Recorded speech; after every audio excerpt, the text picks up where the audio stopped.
And we're live. Woo! Yay! Oh, yeah, the enthusiasm meter. I can just feel it in my bones. Welcome in, everyone, to another exciting one-shot we have here at Hit Points Not Required, our charity live streams. We have an exciting tale to tell this evening, but y'all probably want to know who we are. So let's start with that. All the way over on the other side over there is our tale weaver extraordinaire, Jacob. Hi, yeah, I'm Jacob Motion. I am a professional dungeon master when I can get the words out of my mouth. I'm also an actor and a podcast. Check us out on Theatre of the Mind Flayer if you want. If not, just say hi here. Hi here. Just one square over. And always the ace up our sleeve. It's Owen.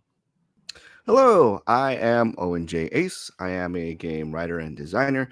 I am also an actual play performer. You can find me on all socials at Ace of Squares, and I'm just happy to be here.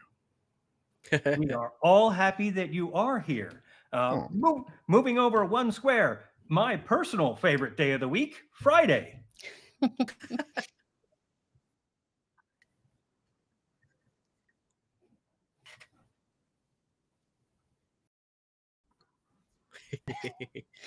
we made a deal backstage here that if anything should happen to me, Friday's going to jump in and take over.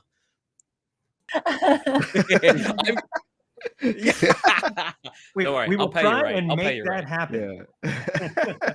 We love surprise work.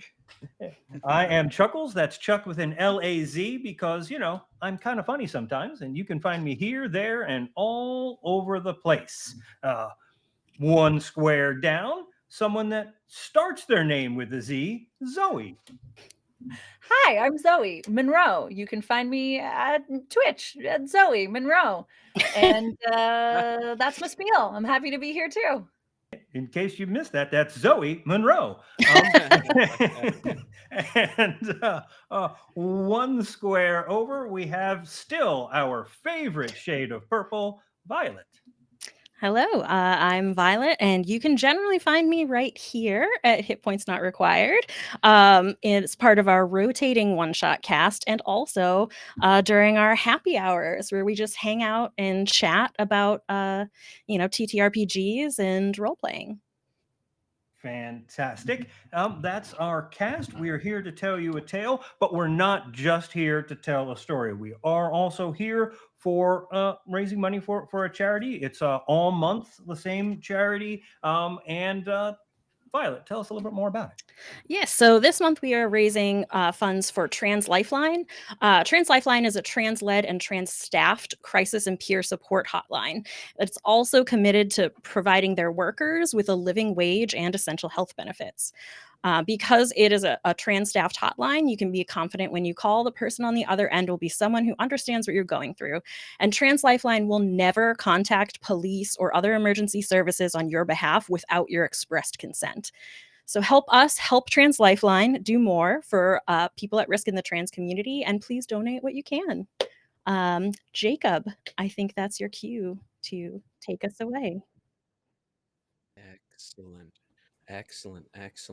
I'm getting asked to just check in with you Friday to make sure your audio is working. We're going to be upfront with you guys when we have technical let's not be sneaky about it. Yeah, so audio check. Give us a check 1 2. Check 1 2.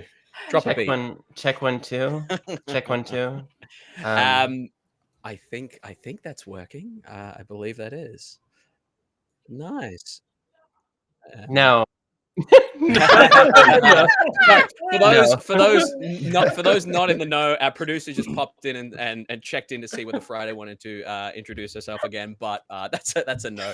We're going straight into the business end of this. Great, it's off the rails already.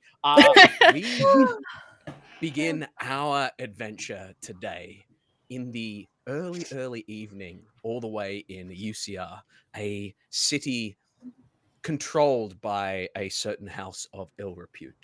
Far out from that, on the outskirts of this city of ill repute, the Hogswallop Inn, the most notorious pub in UCR, known for its shady dealings, known for its brawls, known for its meeting of rather unscrupulous individuals. We begin across from the Hogswallop's wooden, kind of dank and slightly rotted exterior at a small tavern, hotel, if you will, in a small room where a well-armored individual wearing what looks to be the righteous armor and tabard.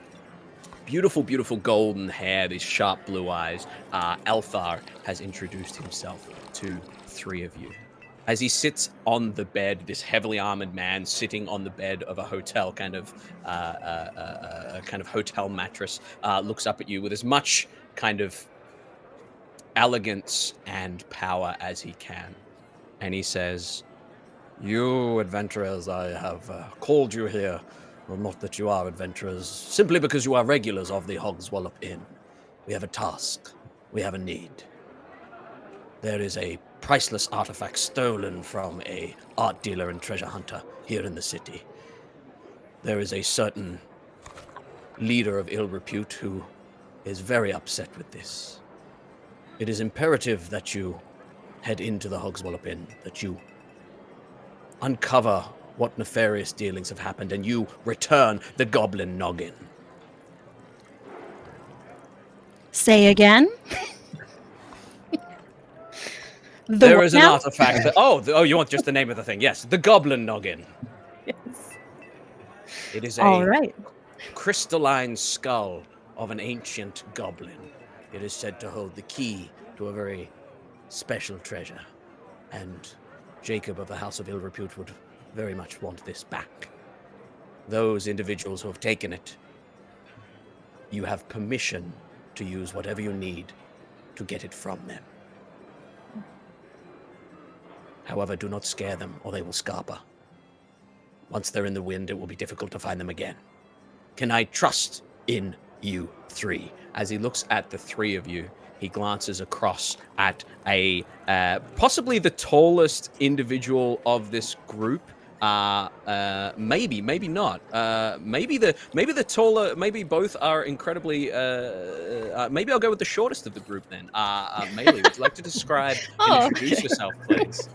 I was looking through. I was like, short. Oh, okay. So you see a young woman. The first thing that one would notice is just a huge, long mass of tangled red hair with some flowers and other assorted plant life kind of strewn through it, but in such a way that it is unclear if it was put there on purpose or if she's just kind of rolled through someone's garden. It comes down to about her waist, which isn't really all that far because she's only about 3'3". She's wearing a fitted white leather jacket, green wool leggings, and tall white leather boots that are heavily embroidered with colorful flowers. The back of her jacket is painted with a large skull with flowers blooming out of the eye sockets and the open mouth, with a banner above it that says Fae and a banner below it that says Wild. She's wearing a belt with a few pouches attached to it that are all also very elaborately embroidered. And she seems very intrigued at this proposition. Althar looks at you, looks at your companions here who have been kind of either dragged off the street or stumbled in. He says, "I can assure you there will be compensation. The House of Ill Repute is happy to give you a tidy 20 to 40 gold piece, depending on the speed, the expedition of the expediency, rather, of the delivery of the item." As he says that, he makes eye contact with you, Winton, with a little bit of a glance up and down, like a knowing, like, I see the type, I recognize the type. Mm-hmm. What you see is maybe just under 6 feet, a tall, very gaunt, he's a Githyanki. with green skin, the pointed ears and sort of characteristic snub nose, sort of disheveled hair with a vest and a shirt. He looks, I would say, like if Tim Burton drew a Githyanki. He, sort of like bags under his eyes, sort of always harrowed and disheveled, with a thick book under his arm and a bottle in a sort of holster at the side. And he says, "Yes, compensation would be preferable as I have some outstanding balances." Are they with the House of Ill Repute, or are they with private dealers? Oh, they are with numerous entities. I would say. Understood. Understood. He looks but- up. Some of these entities are at the Hogswallop, where I frequent games of chance. So I do have some familiarity there. I trust we won't have any issues should you go there. No. Perhaps this one can keep you in line. And this soldier kind of stands to meet you there, Bellet. Would you like to describe and introduce yourself? Yeah, so Ballet is 5'10", lanky, athletic, is wearing plate mail, and has the aforementioned, has some insignia or emblematic symbols on her gear to represent her family line. Generally looks like someone who has like a stick up her ass. That's generally her demeanor. Excellent, excellent. Althar stands and says, "I recognize a kindred spirit when I see one. Will you take responsibility for these infiltrators as they head down to the Hogswallop Inn?" Looks at a sundial on his wrist and kind of holds it up to the candle, and it says like 3 a.m. and then he turns a little bit and he goes, "No, there we are, 6:45. You should get there by 7 p.m." Turns to you, Bellet, and says, "Can you ensure that this goes smoothly?"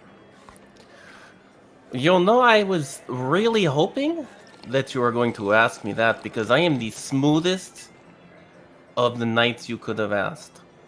Are you a crunchy or a smooth peanut butter? Smooth all the way. Nice. Kind of does a somewhat like hidden knight, like, may your sword shatter and split, or whatever they say. That's the chop for the smooth. Like, you gotta Smooth, go yeah. smooth, Yeah, Peanut smooth, not butter. crunchy. Be smooth. Yeah. Mhm. Yeah. Althar looks at you, leans in, Bellet, and says, Don't tell the others I said this, but there is a bit of extra coinage in it for any of the perpetrators caught, not killed. However, the House of Ill Repute does not really give a darn either way. Oh, okay. Well, that's good. I guess people like more money, right? That's normally how it goes. That's the spirit. Now, I encourage you to head down there immediately, as quickly as possible. You must get in there before the regulars pour in, before the people upstairs come down. You are to infiltrate in whatever way possible and try to discern who has the goblin noggin, who they're selling it to.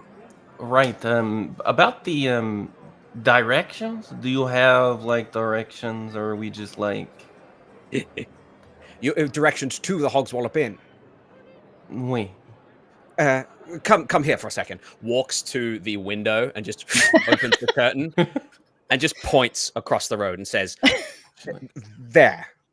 Oh, I kind of see it. Okay. Yeah. All right. Oh boy. shuts the curtains, and says, Best of luck. I'll be here waiting. And I'll be over there. opens the curtains, and says, Yeah. Show me where you were pointing, please. To double check. Right there. No, kind of points you, moves your finger across a Okay, little I bit. will be right there. Excellent. Shuts the curtain once more. We are going to cut away from you guys there, and we are going to cut to the interior of the Hogswallop Inn, a dirty tavern with bench seating. There is a bar that kind of hooks around the left-hand side, heads into a cellar. It is not quite pumping with activity, but there are already a couple of regulars there. Must have come straight from work or have spent the night here. Not sure. But there is a set of stairs, wooden stairs that head up past the kind of lantern-lit room. Set of stairs that head up to a set of what look to be probably small motel rooms. As we look around this area, we see a bluey gray skinned, white bearded dwarf behind the bar, a Duergar or Dwagar, depending on how you wish to pronounce it. You see them kind of serving drinks to what look to be two burly individuals sitting at a table already. We can see that there is a small risen stage, just like maybe 10 by 15 foot stage, just about a foot off the ground, just a wooden kind of propped up section for maybe bands, maybe musicians, maybe bards. Right now, however, there is an individual who seems to be trying to put up some sort of banner. As they pin up one side, the other side drops a little bit and they have to scurry back to the next. A deep gnome. One, would you like to describe and introduce yourself, please? Oh, yes. Fantastic. Well, I am one, gnome one, for those of you who don't know. That was Svevneblin is the preferred word, but yes, we understand. Some of you cannot spell really long words like that, so DEEP, that will work. Fine, yes. I am a gnome. Yes, you discern that already. I come similarly to the Duergar. I come from underground territories. If you look and see the dress, it's quite obvious. I have a robe that's sort of made out of denim, and the sleeves have been ripped off, frayed white edges everywhere. And as I turn around on a broom, you might say, but a broom that's really decorated out. There's chrome everywhere. There are big handlebars. And as I'm turning, it is making a big... and a little cloud of smoke comes out of the back of it. I quickly recast minor illusion. As I turn fully around, and you can see on the back of my robe, it clearly says Misfit of Monsters, with orcish face and two pistons crossed in the middle. Possibly a gang affiliation, but we don't have time for that. Another time, another story, something else that Jacob at the House of Ill Repute will get into at some very far later date, I'm sure. As the rest of the dress, there's a helmet and some goggles that are put up on top of the helmet. And as I am using Mage Hand to try and put this banner up with one hand, I'm also directing a weasel to try and help out, and because can't manipulate a lot with the hand, so the weasel is also popped out of the sidecar, climbed up the wall, also wearing a helmet, and the goggles are on. So put the goggles on, and is also trying to hang this banner, and it is not going well. Get your motor running.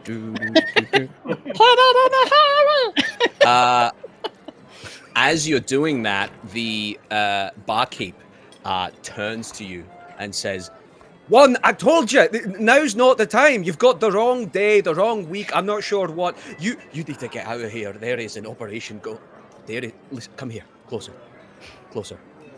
Too close. Go back a little bit. There is an operation going down here right now. Soon. Any second, there are operatives going to walk through the door there. I need you to. I hear the words you're saying, but it really, you know, it's coming in, and it sounds like you are one of those linear time people, that things happen one after the other, after the next, and really, you know, we do have a table we're setting up, the Hogs at the Wallop event. We scheduled this some point in the future for this date, and this is when we're going to have it. And there are people coming. They've been riding for 36 hours. They're trying to earn their iron butt. And I pointed a little pin on my chest, which is a little iron pin with flattened buttocks on there. You have to run. You have to ride your motor broom for 1,500 miles in 36 hours. Oh, wait. I film over your eyes. Let me do a quick conversion for you. I would walk 500 miles. Oh, I would walk 500 more. Okay, so you understand, Miles. You don't need the kilometer conversion. Are you making assumptions of my understanding of the imperial measuring system due to my heritage? I always make assumptions about everyone and think they are less intelligent than me, because they are. Listen, the fact that we come from the same place doesn't mean that we're friends, doesn't mean that we're brothers, right? You pack up what you're doing right now and get out, please, before you ruin everything. Well, the people are coming anyway. I mean, the invitations were sent out 3 weeks from now. His eyes cross for a second. I need a drink myself. He kind of walks back past the bar. As he walks back past the bar, you realize that this conversation was overheard by one individual, what looks to be a halfling. Sepha, would you like to describe and introduce yourself, please? Sepha is someone who does their best to blend into the background, but is incredibly friendly, incredibly charming, and wants to be on everyone's good side. So they kind of have been they host a semi-regular card game at the pub here, and they've been watching this whole thing kind of unroll in front of them. And they're a rather tall halfling. They're about 4 foot. They have this beautiful long like white hair that they have pulled back into like a messy bun, and they kind of like they're like, you know, playing with their cards, and they go, Trench, don't worry about what was your name? One, we've got a seat at this table for you. If your broom riding friends show up, great. And if they don't, we're happy to take your money here at this table if you'd like to participate. Sepha, I'm holding you responsible for him, okay? Trench, you know, the drinking buddy, me and you, I got this. I've always taken care of you. I'll take care of one as well. Right, and just a word to the wise, stay away from Leaf and Forsey. And he gestures over to the 2 burly dudes in the corner. He says, they've already had a bit too much and they're looking to start something. You know, they want to be starting something. They got to be starting something. Oh, Forsey and I go way back. We had a drinking competition a few weeks ago, right? And I like and wink at him. Forsey looks over at you and just kind of goes back to chatting with Leaf there. Yeah, I won the drinking competition. So. Too right. As you're... Yeah. Sepha, the banner is a little off, right? I'm not mistaken. It's a little down to the left. We need to get it up. It's a little down to the left, but I think by the time everyone gets a couple beers in, no one's going to notice. It's going to be fine. So it's like an artistic angle. Is that yeah. So, and have you been taking care of your ink? Can we see?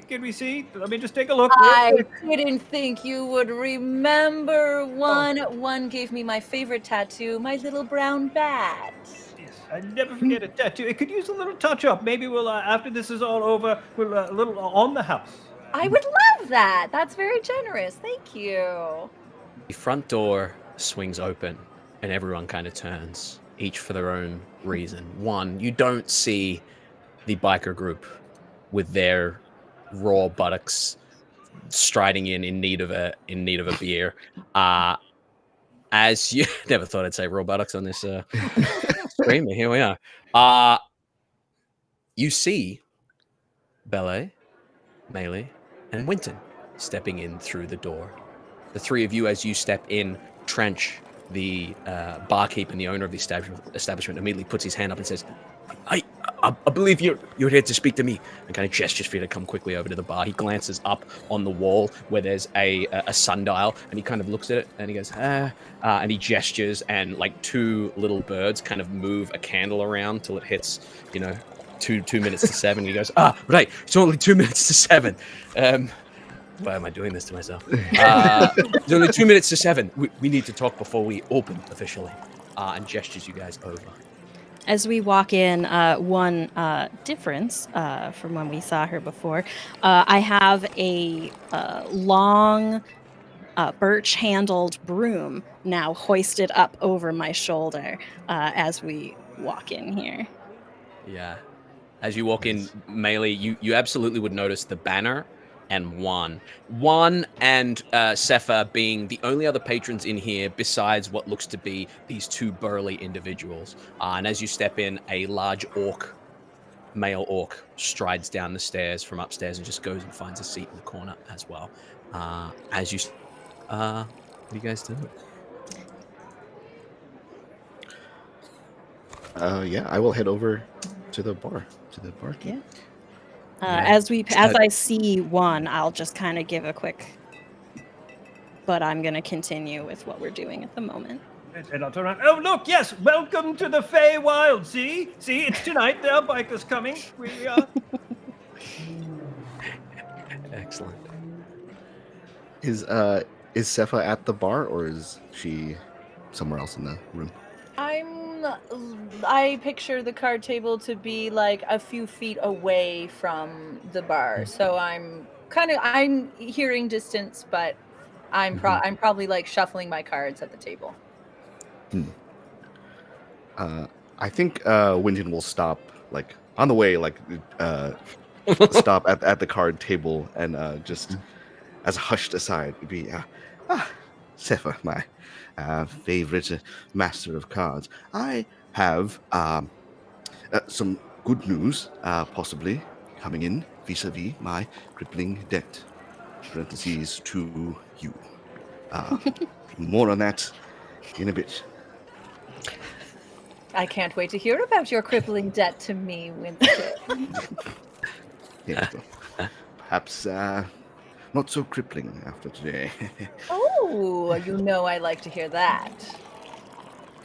The Yes, well, the barkeep kind of looks at you, Ballet and Melee, as you trot on over, Winton following behind, and says, in a voice that's not quite hushed, not quite as hushed as it should be, and says, "All right, glad you're here. I'm sure that Elthar kind of filled you in. I'm to give you free reign in the pub here. I just kindly ask that you try not to start any fights. If you do start them, be sure to bloody finish them. And please get this shite out of my hair. I don't want the house of ill repute coming down on my head. I've got nothing to do with this, right? Can he clear that up anymore? I need this. I need this. My livelihood is in your hands." Can I have heard this and just like appear at the bar, like just like pop up and be like, "Trench, what do you need help with? What are you talking about? Can I help?" Fuck. You come here, Sepha. These are very, very capable spies, espionage, that sort of thing. They're helping to find what's known as the Goblin Noggin. The Goblin Noggin. I need this out of my place right now. I don't know any more than that. I just know they're here to make sure I'm not going to fall under whatever's going on here. Looks up at the sundial and kind of moves his head a little bit, and the birds kind of move the candles a little bit more. And he goes, opening time. Give us a moment. And he trots around the bar, leaving the group of you together as he goes and opens the door to the tavern. As you have the following conversation, the tavern fills with a myriad of individuals, most of them human. The ones that stand out, besides the orc that already came downstairs, the two burly individuals sitting there, Leaf and Forsey, you see that amongst the patrons that trot on in over the next 10 or 15 minutes as you decide how to go about this, you would see coming from the front door appear to be two very, very young looking gentlemen. They seem to have kind of black robes and spell books. One of them has like red hair. The other one has glasses and a scar on his forehead. They come in and sit on a table not too far from Leaf and Forsey, and they're sitting there terrified. You see that another gentleman walks in, very well-dressed gentleman, way too nice, way too good-looking, way too well-kept for this place, and he sits at a table with what looks to be a large, like, briefcase beside him. They are the main people that stand out right now, and I hand it over to you guys as I start the clock on this evening. Tick-tock. More living in time. Before anyone comes in, as quickly as I can, I am trying to duck out of the main room into any little hallway, side room, back room, anything like that, just out of the main space for just a quick second. And a moment later, you see emerging from that space, not Melee as you've seen before, but instead a human girl, maybe about, looking about 12, 13 years old. Brown hair kind of tied back, a simple like cotton dress with a stained apron tied over it, just kind of sweeping along with a long birch handled broom. Just starts tidying up around the group. Okay. Nice. I'm going to float over and give like Winton a look, and then just float on over to Belay. So you look like you have some money, or you come from money. You came in with Melee, from the Feywild. Are you looking to maybe get some ink while you're here in town? I'm running a special. Do a nice tattoo. In ink? Oh, you mean on my flesh? Okay. That is. Well, first of all, I'll have you know that I am from the House of Good Repute, so you need to back off with all of that. And then secondly, hello, my name is Belay. What's your name? I am no one. I am running this, and I point over to the banner. We are having a meetup, a rally for motorbroom enthusiasts. And, I'm also trying to get some tattoo business, because business has been a little slow lately. But don't tell anyone that. But, I mean, we could give you a discount. Maybe you have a friend, a house logo, the House of Good Repute on your bicep, perhaps. Unfortunately, I'm more of a horse girl, so I'm not so much into the brooms, you know. So a tattoo for your horse? No, I don't. I don't think that's going to work. Thank you for the offer, though. That is very swell of you. At this point, I start kind of sweeping around near one's feet and just kind of like nudge him a little bit, and I sort of flash a little badge that has like a symbol with like two crossed brooms. It's like a recognizable logo to him that he would likely recognize that and then perhaps notice the familiar broom, despite her not looking so familiar anymore. Say one. Yes, your scooter does qualify. I told you that. It's fine. You qualify for the rally. We have a job to do. Yes, run the rally. If you wanna help, I have something you might want. Oh, okay. Well, yes. And then again, just pulling from the apron, or at least it looks like pulling from the apron pocket, emerges a little vial of luminescent blue fluid. Oh, well, yes. So, all right. What type of job are we talking? And is it going to get me in trouble with either of the houses, good or bad? I'm sure it'll be fine. You're sure? How sure are you? We're just looking for an object. It'll be fine. Looking for. Okay, well, describe the object to me in great detail. I have something for us. Come to right now. I turn to Winton. What was the object like again? It was almost embarrassed to say the words. The Goblin Noggin. Oh, I've heard of that. Who comes up with these names? What Goblin Noggin? Historians, they've got a terrible history of, no pun intended, bad names. All right, y'all gonna get disadvantage if you keep going like this. I'm going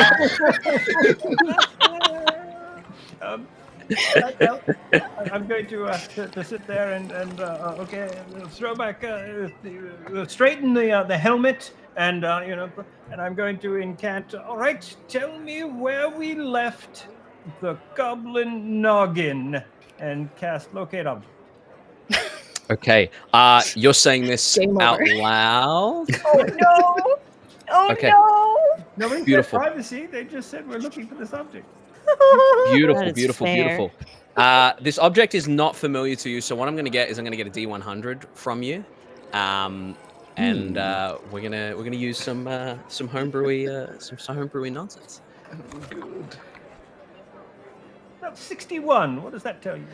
61. Okay, with a 61, as you you cast this spell, shine the spotlight on what it looks like when you're looking through this locate object.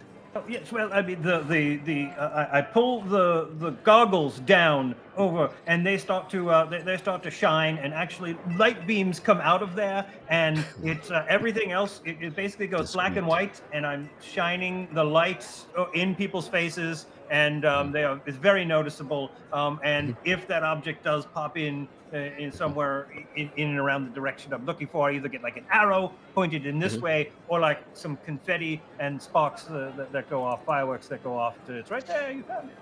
What you do get in that vision is like a like surround sound of a motorbike going, and it kind of screeches around the corner of the stairs, and then up the stairs, and somewhere upstairs you hear the locate object kind of like a drug sniffing dog letting you know where that is. We're on the hunt. It's upstairs, and I'm going to start brooming my way upstairs. Yeah, so that the melee is going to come with me, but I don't know anybody. Absolutely. As this happens, two things occur. The front door swings open once more, and you would see a smaller halfling step in. As this smaller halfling steps in, you, Sepha, would notice them. Yeah, you, Sepha, and you, Winton, would notice them kind of glance around the bar, glance at the orc in the corner, and you would just see a moment of recognition before they move straight to the bar. They sit so that they can see the orc and the front kind of windows and door in their vision. As that is happening, you would also hear from Leaf and Forsey in the corner there. You would hear what Leaf or Forsey go, "Hi there, lads. You down for a little bit of a game? You down for a bit of a bet, are you?" And you look as the two boys, what were their names? Rupert and Daniel, both kind of sitting there, kind of look at each other. One of them says, "We've got to stay here for about an hour, so we might as well." "Yeah, but we should stay and just keep to ourselves. Don't be so scared." And they kind of get up and walk across to these big burly gentlemen and sit with them. As they walk to these big burly gentlemen, that conversation continues. What do you guys want to do?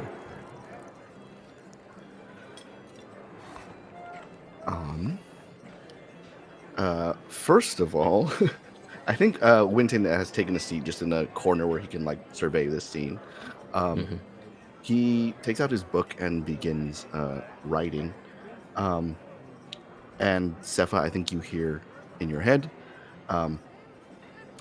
"Dearest Sephirothis, as you know, I am a novelist by trade, warlock by chance. As such, this enchanted tome enables me to communicate via mystical," and it cuts off as 25 words. As Winton can cast Sending at will as a warlock of the tome. He's basically going to do that and tell people that he can communicate this way. So I think Melee will hear a similar thing, and so will Belay. Can we sending back to you? How does that work? You can reply. If I send something to you, you can reply 25 words. 25 words, okay. You hear my voice in your head saying, "Sounds great, darling. I'm so proud of you." This small, proud look on his face. And then you hear mine say, "My friend has a lead. There's something upstairs."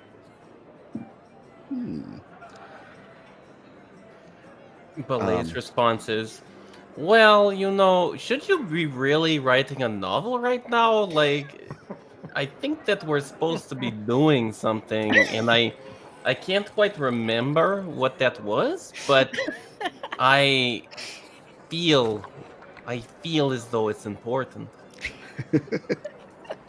Bailey is giving me NoHo Hank, and I love it. Yes. Oh my god. Yeah. I love You're it. right. You're right. I think Winton will send again, like it's all part of the act. Pretend that I am a writer who likes to drink and has crippling gambling debt. Oh, so all... you're like an actor. Yes, I'm something of an actor, you might say. Like, send him starting a new spell every time. He is actually drinking at this point, but I think he is also trying to like eavesdrop on what he can from his table. I am Where's heading the- upstairs, but I am sweeping one stair at a time and going very slowly. Beautiful. Did Maylee's message only go to Winton? The I sending think so. back. Yeah. Okay. Yeah. Yeah. The response is just to me. Okay. But so I will. Yeah. Are you kind of Um, like hanging out at the bar, kind of like eavesdropping, like at the bar? So Jacob, you said that there's the orc, and the orc is at the bar with another. Orc is in a Oh. on a table in the corner. There is also a very well-dressed individual in a similar area where the tables are. At the bar is the halfling that came in the door, and then down the end of the bar, where the last kind of table around the corner is where these burly men are now kind of laughing openly at these young wizarding-looking folk. Okay. Yeah, if I can, I'll try to like relay what Maylee told me to the others. And I think I might move towards one of these like areas of interest. I'll say, I will sit. I'll try to take a table near where the orc is in that like sort of like same corner and try to like eavesdrop. Excellent. As you walk past the well-dressed individual, he looks up at you. He's got like a fresh face, like fresh to deadwood kind of vibe. And as he kind of looks up at you, he has a look of like not hopeful, but like he's expecting to be recognized or something. As he glances up at you, you walk past over to where the orc is sitting, and you kind of take a seat near him. He just has this enormous tankard, and with his tusks hanging out, and he just looks at you and just gives you a nod and looks back towards the bar where the halfling is. Ballet, what are you, Melee, Sapphire? What are you guys doing? Ballet is gonna approach the well-to-do individual, the person that looks rich, and say, "Hello, I think you look familiar to me. Is your face been on like a milk carton or something lately, or like?" He looks at you, and his face drops, and he says, "If you are who I think you are, then perhaps you should take a seat." Yes. Okay, well, am I the person? Are you asking the DM or are you asking him that? No, I'm asking him that. He looks at you and he kind of goes like white for a second. He's like, I don't know. Where does the sparrow fly south? When does the sparrow fly south? Sorry. He's looking at you intently. Hold on. And then she looks at the bartender. Hey, what time is it? The bartender looks up at the clock and goes, and the birds go, and he goes, it's 4 in the morning, no, 7:40, I don't know, it's been about 20 minutes since you walked in. She turns back to this person. 20 minutes. The guy looks at you and says, I'm so sorry, I believe I've misunderstood this interaction, kind of pulls the it happens all the time. Him. He says, do you come here often? I don't actually. This seems like a place that someone like me might get robbed. You know, this kind of seems like that place. You know, you gotta check my pockets all the time. He pulls the suitcase like under his legs at this point. He says, "Indeed. Well, thank you. I'm waiting for someone," and glances back towards the stairs this time. Okay. Well, my name's Belay Bletsema. You are. My name is Thomas Holmbrook.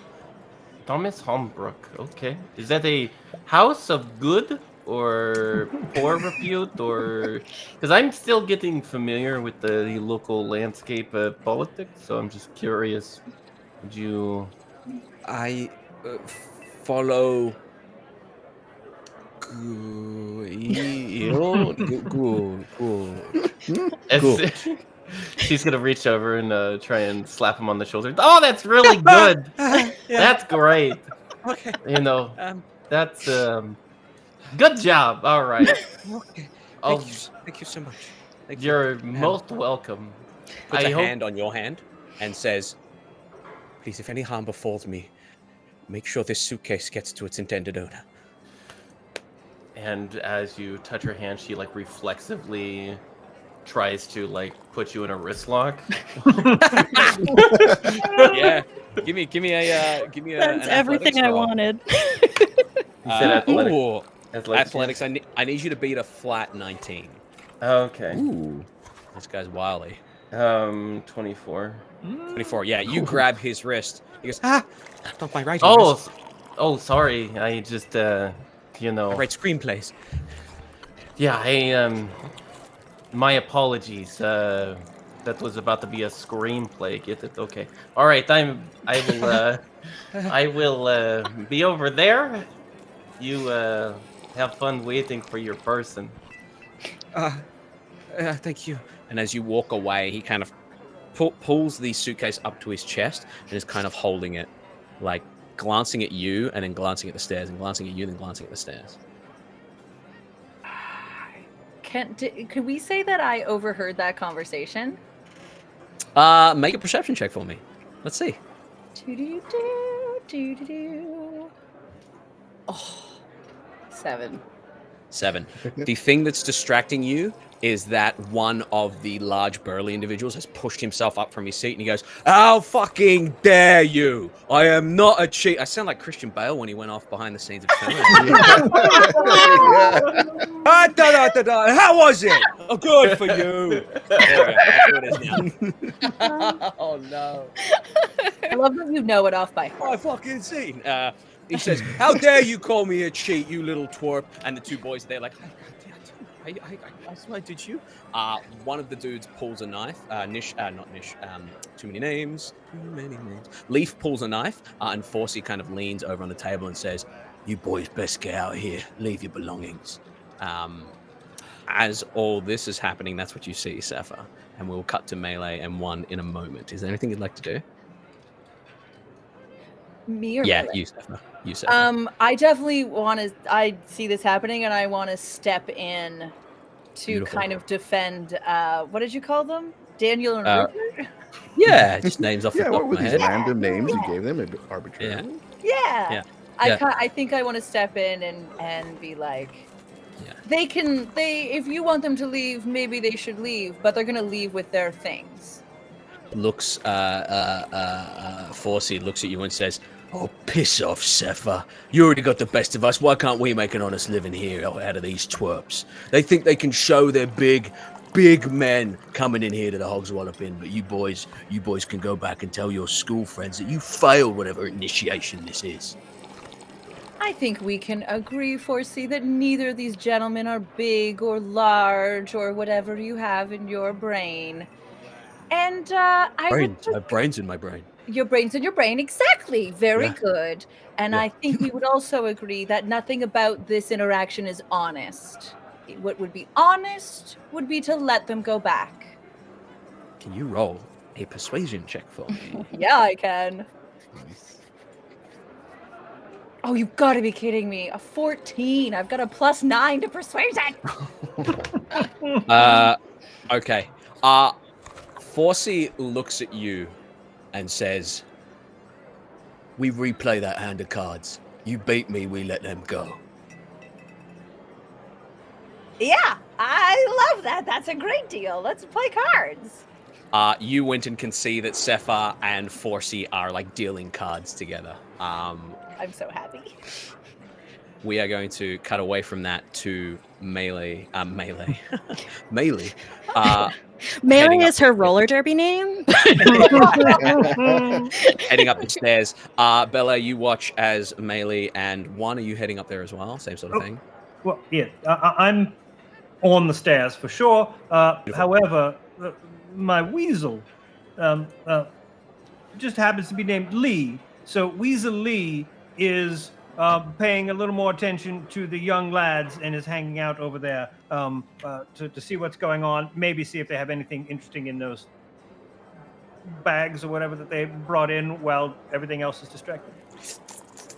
Excellent. Weasley heads over that way. As you guys head Melee, as your head comes over the top of the stairs up into the kind of like second story, you would see what looks to be a corridor of rooms.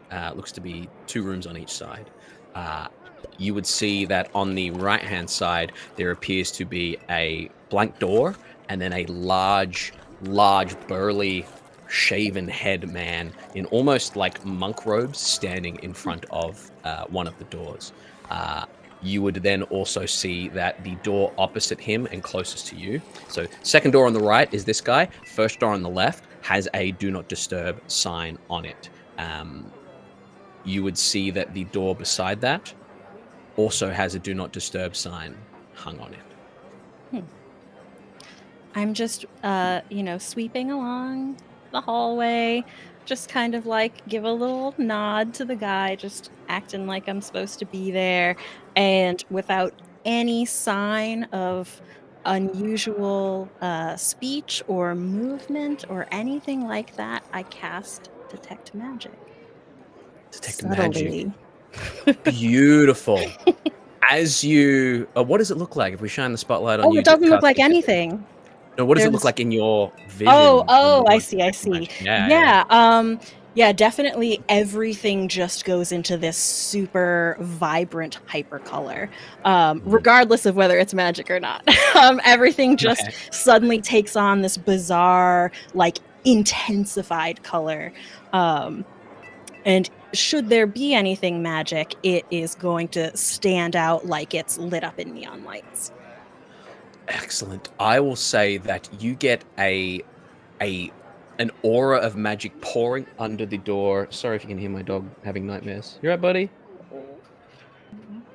Yeah. Aura of light kind of coming from under the door that the that the large burly individual is standing behind. You can also hear some chanting from behind the door as well. A little woof, woof, woof, woof, woof. You can see, light pouring from under that door. You hear chanting coming from the opposite door. And you would also get a ping of Arcana coming from the far door on the left. So both far doors. As you get that ping of Arcana, the brawl downstairs building to a card kind of battle Yu-Gi-Oh style. We are going to go ahead and take our first little break here and come back. All right.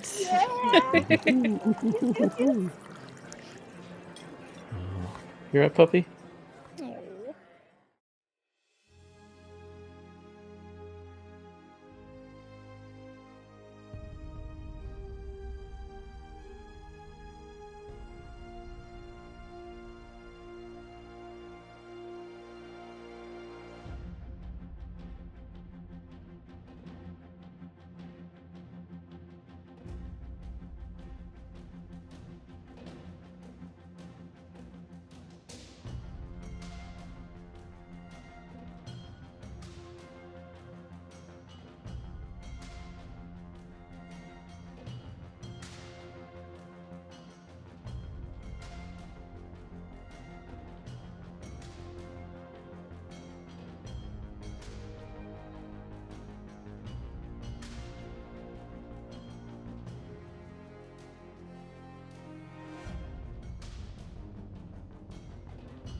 And we're back. We're here for Trans Lifeline, a trans-staffed support place, support system.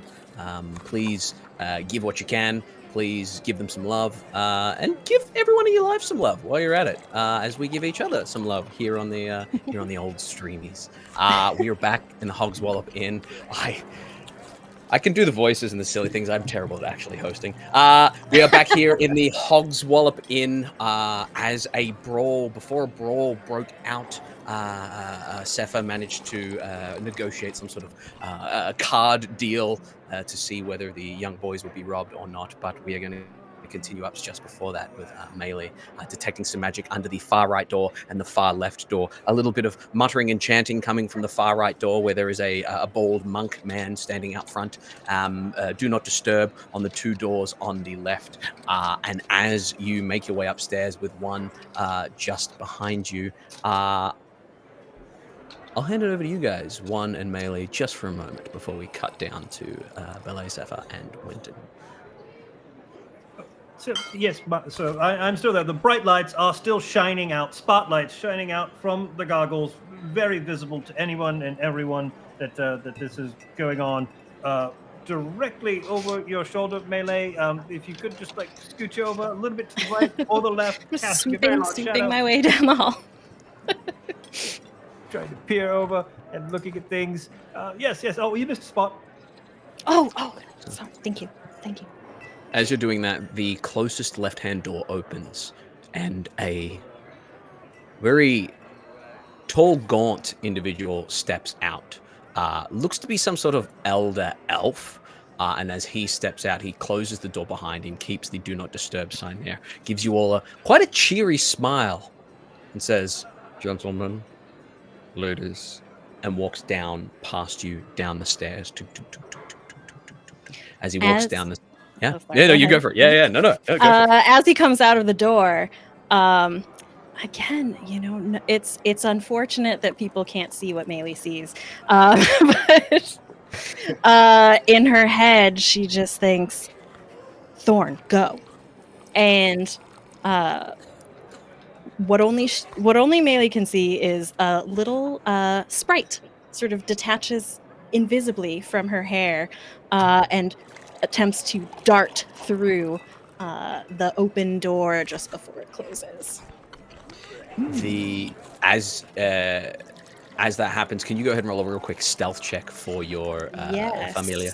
And I will say, as this tall elf steps out, you get a big ping of illusion magic coming from him. Not one of the doors that had magic pooling from underneath, but you get an illusion ping from him. Real quick stealth roll. Oof. Oh, 23. Beautiful. No problem. Just kind of slips into this room before he can shut the door. He walks past, gentlemen, ladies, walks downstairs, and as he walks downstairs, you can just see him sitting at the table with the nervous dude with the briefcase. As he heads downstairs and your familiar zips into this room, do you dip into your familiar's senses? Not yet. Beautiful. Just hanging out in there. Okay. One, Melee, anything else you'd like to do before we cut across to the card game? I only have eyes for spotlights for this goblin noggin. So wherever the noise or sound or wherever I'm being directed, that's where I'm headed and trying to usher Melee faster up the stairs. Come on, it's clean enough. Oh, but you missed a spot. You get a ping from the far left door. And as you get closer and closer, the monk steps out and just stares you both down as you get closer to the two doors at the end there, and stands in the middle of the hallway there. Are there any doors in this hallway that are not guarded or marked "Do Not Disturb"? Just It looks like it's normal doors. Or just the 4 rooms there. So 1, 2, 3, 4. And then there's like a little slip down to what looks to be maybe like a linen closet or something. Mm-hmm. Oh, cool. A linen closet. I go in the linen closet. Okay, you step away. You You step away from the monk. He gives like a curt nod and watches you go, and then just stares you down one. I just the spotlight's right back in his eyes. He does not flinch. He just stares you down. A man of stillness and inner peace. Oh, you know, you could really use a tattoo. That would really help out everything that you're trying to do with this whole just the demeanor that you have here. Nothing says I'm a good God person like a tattoo. Leave or lose your tongue. You'll be chanting from under the room to the right there. All right. Well, I'm going to say, okay, turn around and begin to fly out of the bar with the intent of flying out of the bar and up to the window from the outside to see if Beautiful. Yeah, not the chanting window, the window that had the glow of the ping. skull. Mhm. Beautiful. Genius. You trot out. As you trot out, you walk past a game of cards that has been set up. Sepha, Bele, and Winton. Bele, you can see that this gaunt kind of elven man has sat across from the dude that you had a brief conversation with, who's holding the briefcase to his chest. Sepha, you have set up a card game. It's basically blackjack. You're gonna roll d8s. You're trying to get as close as you can to 21. It is an extra 5. I'll say an extra 1 gold piece per dice you want to spend to up the ante there. That is basically what we're playing here. Oh, okay. And how many d8s do I get just flat starting? 3? You get 3 flat starting. Okay, and then I can spend a gold piece to add more to them?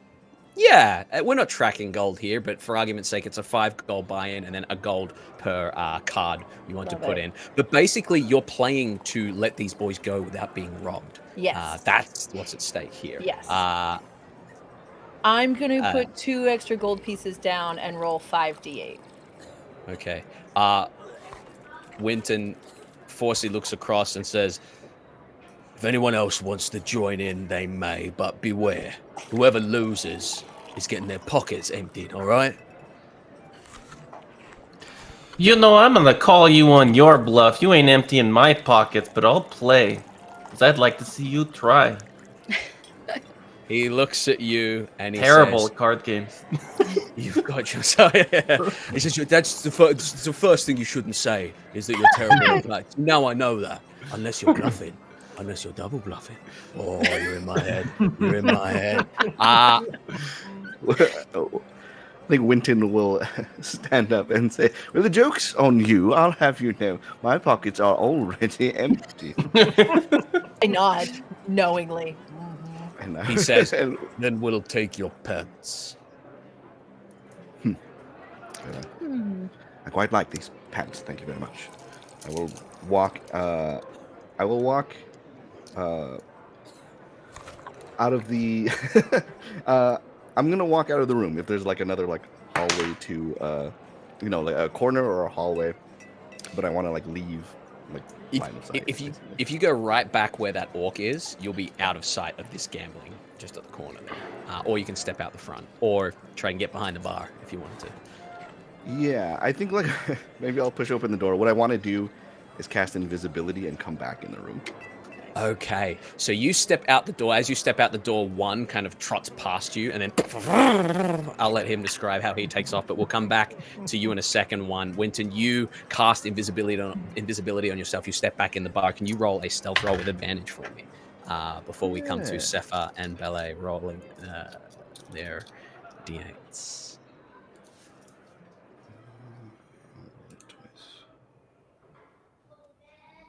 Okay. 15. 15. Okay. Wait. Do I have a passive here for these idiots? I don't. So I'm going to go. Okay. Cool. Excellent. Beautiful. Sepha, Bele, as you are there, Forsey and Leaf are going to be rolling against you. They each have 3 d8s here as well. They are not spending more. They're going to see how it goes. If you guys would like to go ahead and either roll your d8s one at a time or roll them in one big chunk and let us know. I'm going to wait to roll these guys until you have found exactly where you want to go to. 23. 23. So you bust immediately. Oh no, I wanted less then. Yeah. I Did not think that one through. yeah, just add more dice. Just keep going. Oh, see you later. World-renowned gambler. I can't live your life. What's wrong with me? Ballet. Belay got 13 for the 3 dice. Mhm. She'd like to hit again. Excellent. That'll be another gold piece. If you want to roll again for me. She's gonna lean over and be like, "So normally at this point, I ask for another card, right? That's how this works." Yes, correct. Okay, right. But if I get over, then I lose, and you empty out my pocket. Yes, it's very good to clarify the rules before you pick however many cards you want to Okay. pull. So It's what like pulling happens? from the deck of many things. You don't just go, I want 20 and go for it. You go one at a time. Right, but before I hit again, because I'm not certain if I hit again whether or not I'm going to bust or not. But since you already have someone who is busted, wouldn't you just take their gold and not my gold? Since I was not the first to bust? No. Sepha lost, so we're taking the money from the boys' pockets. You're just in it so we can take from your pockets. Okay, so what happens if I win? Do I take your money from your pockets? You're not going to win, but let's say if you do, yeah, sure. Okay, well, I got 20. With that extra dice. Okay. I'm going to roll 3d8 for Leaf here. These guys are getting hustled. 7, 8, 9, 10, 11, 12 is going to buy... just going to grab another 2 dice. Another 2 cards. Go big or go home. 12, 13, 14, 15, 16, 17, 18, 19, 20 as well. Okay. Yeah. Winton, what would you like to do? Yeah. Could I, if I'm invisibly close enough, Yeah. could I help? I have the Cartomancer feat, I have Prestidigitation, I have Minor Illusion. Could I make his card bust? Like, could I just make his newest card? Like, I'm gonna re-roll that 6 as a result of that, and he's going to take whichever one you want him to take. Okay. It's a 1. Okay. So he is gonna sit at 15. Okay. That's as far as he's gonna get. And now our final gentleman is gonna do the same. As he pulls out cards, that's 7, 14, 15, 16, 17, 18, 19, 20 as well. What? Okay. I can only do one illusion at a time. Wow. No, I'll Look let you at that. pull this. Can I do I'll let you pull. Unseen Servant and do something with that? Yes, you can. You can. And I'm going to, for argument's sake, I'm going to get you, Owen Winton, to roll this last D8, just so you're keeping me honest there. So once again, we're going to replace that 6 with something. Okay. Roll the D8. Again, a 1. Okay. So these two guys are on 15. They look at each other. Ballet, you've gotten the closest. As they look at you, they're kind of weighing up their choices here. And as they're weighing up their choices, you see they look at you, Ballet, and they say, fine, take what's in our pockets. And they kind of take out their brass knuckles, their knives. They take out some sort of dubious liquor. They take out a handful of coins and just kind of dump it all on the table there. And then they turn to the boys and say, now that our pockets have been emptied, you empty yours. And they go around the table to the 2 boys there.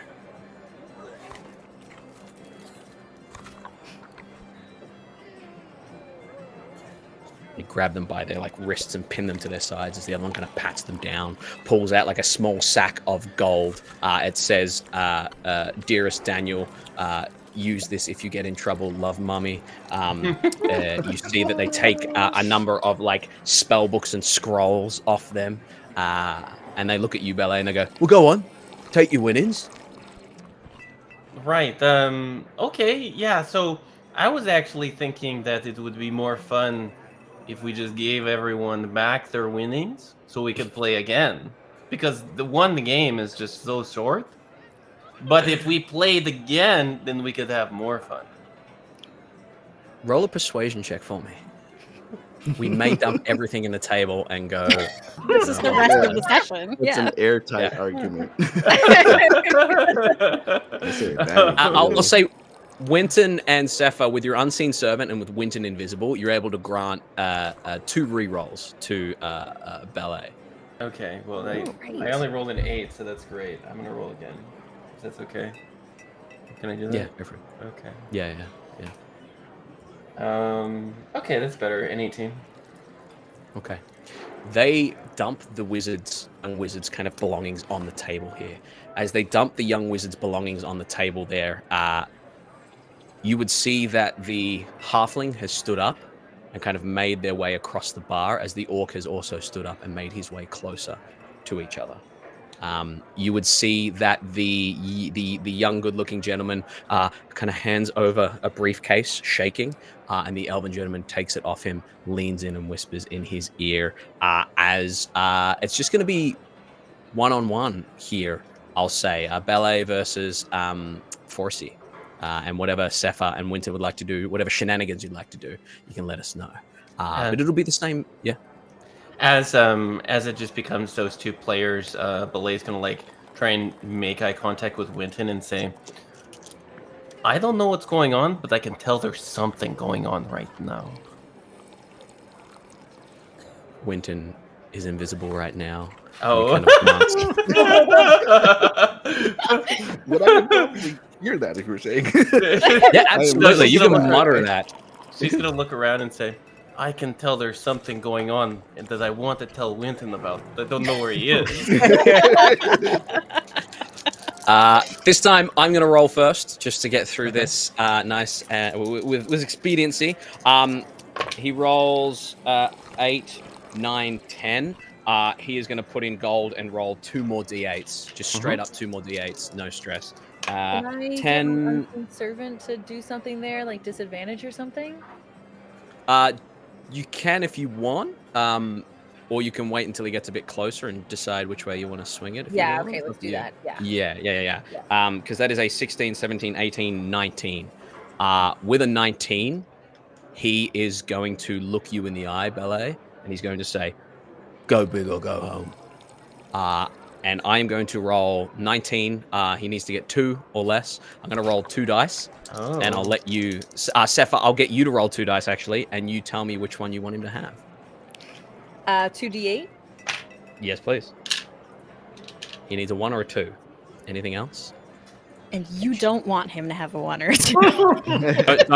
Don't roll. If you roll a 1 and 2, we're in trouble.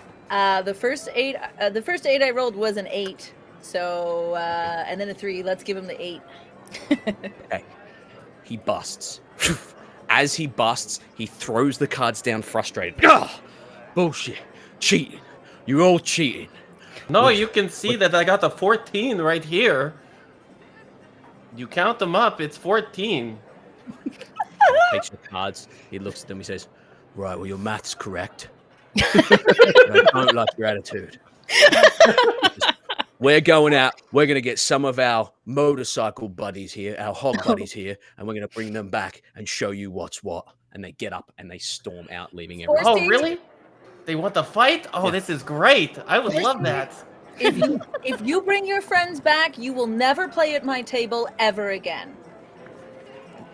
If everything goes our way, you won't have a table ever again. And they walk out of the bar there. As they walk out of the bar, the camera kind of follows them, and we pan up to one. One, how are you taking off out and up to the top of the roof there? To be fair, I mean, unless the staircase was not wide enough, I'm always on the broom. I don't like to walk. That's a lot of work for one of my stature. But as I'm puttering through the main part of the bar, smoke trailing behind me, of course, very good for the ambiance. I will look at Lee, who was attempting to pilfer whatever appeals to a weasel from the young gentleman, and I will bamf him out and then into the sidecar on the room, and we will head out together. Yes, head out together. Spotlight's still shining, by the way. We are still like lights flying everywhere. It's like there's a grand opening or something. Beautiful. You guys swing out and around. You fly up to the top window there. Can you go ahead and make a stealth check, because you have made quite a noisy motorcycle here. Oh, yeah, we probably should be disadvantaged on this, but you know, we'll just roll it regular anyway. See if we come up with this. Is 13. 13? Okay. You make your way up to this window as you kind of swing across. Both curtains are drawn, both shutters are kind of windows are shuttered, and as you come across to the one where the glow of the goblin noggin is coming from, sitting out front there is a brief moment before the curtain opens, and you see a orc woman, a female orc there in proper battle garb, and as she opens the window, her eyes widen, she snarls, and she shuts the curtains once more. Is there anyone else? Do I see anyone else in the room? Anyone behind it? Make a perception check for me. 13. 13. You don't see anyone else in the room, and you're fairly certain there wasn't anyone else in the room. It's a smaller room, but you also didn't catch a sight of any crystal skull or anything like that. You kind of a brief glance. She's the first thing you saw, and then she shut the curtains once more. Well, you know, as those curtains open, I see this face. I see nothing else in the room. Can I flee in the room? Yeah, you can really quickly ban Lee in the room. She shuts the curtains, and Lee is in the room there. Yeah, absolutely. Yeah. Just going to ask him to, you know, try and take a look around, circumspect all that. If you get caught, just, you know. Beautiful. Do your best. Excellent. Speaking of familiars, we cut across to Melee in the broom cupboard there. Yes, standing in the dark, clutching my broom in the linen closet. I close my eyes and I see through Thorn, my little sprite's eyes. Excellent. I will say at this point that the man has left the table, the elf has left the table and gone upstairs. As he's gone upstairs, you would see the door open as your familiar watches this elven gentleman step in. As he steps in, he shuts the door, locks it. He has a briefcase in his hands, and you watch as that elven exterior sheds into this blue-gray form, like a bald head. His skin almost seems to shine with like some sort of silky or slick oiliness, as this doppelganger, Yellow Eyes, takes his true form. As he takes his true form, he pops the briefcase on the bed, pops it open, and there is a bundle of like gold and platinum pressed into here, like gold bars and platinum bars. He kind of nods and just kind of shuts it, sits it beside the bed. As he sits it beside the bed, you watch as he goes to the drawer next to the bed, opens it up and pulls out what looks to be an envelope. As he opens the envelope, you see he pulls out a note and what looks to be a picture of the gentleman, very well sketched picture of the gentleman he just spoke to, and he tears it up. Waste paper basket. And he is preparing to step out of here at some point. Interesting. For the moment, Thorn just kind of invisibly flutters over to where the briefcase is and just settles down right next to it. Just keeping an eye. Just keeping an eye on that briefcase. Beautiful. Excellent. As he keeps an eye on that briefcase, we cut back downstairs as the two burly blokes have kind of stepped off. The two younger gentlemen look at you, Sepha, and you, Bele, and they say, I don't know how we can ever repay you. We were sure that we were going to get killed. We got told to do this on a dare, but showed that we were, you know, we were tough. We were tough mages. Yeah. Right. Well, you know what they say about dares. You're this close to becoming an adventurer. Right. Well, that's the whole idea. We want to be adventurers, but all the other lads at the wizarding school said, no, you'll never be adventurers. You can't. Why'd they tell you that? Are you just like a big, you know, I don't know, cry baby? Or like, what do you... Why would you say that? I don't know. The first thing came to mind. I don't know. I'm sorry. I just...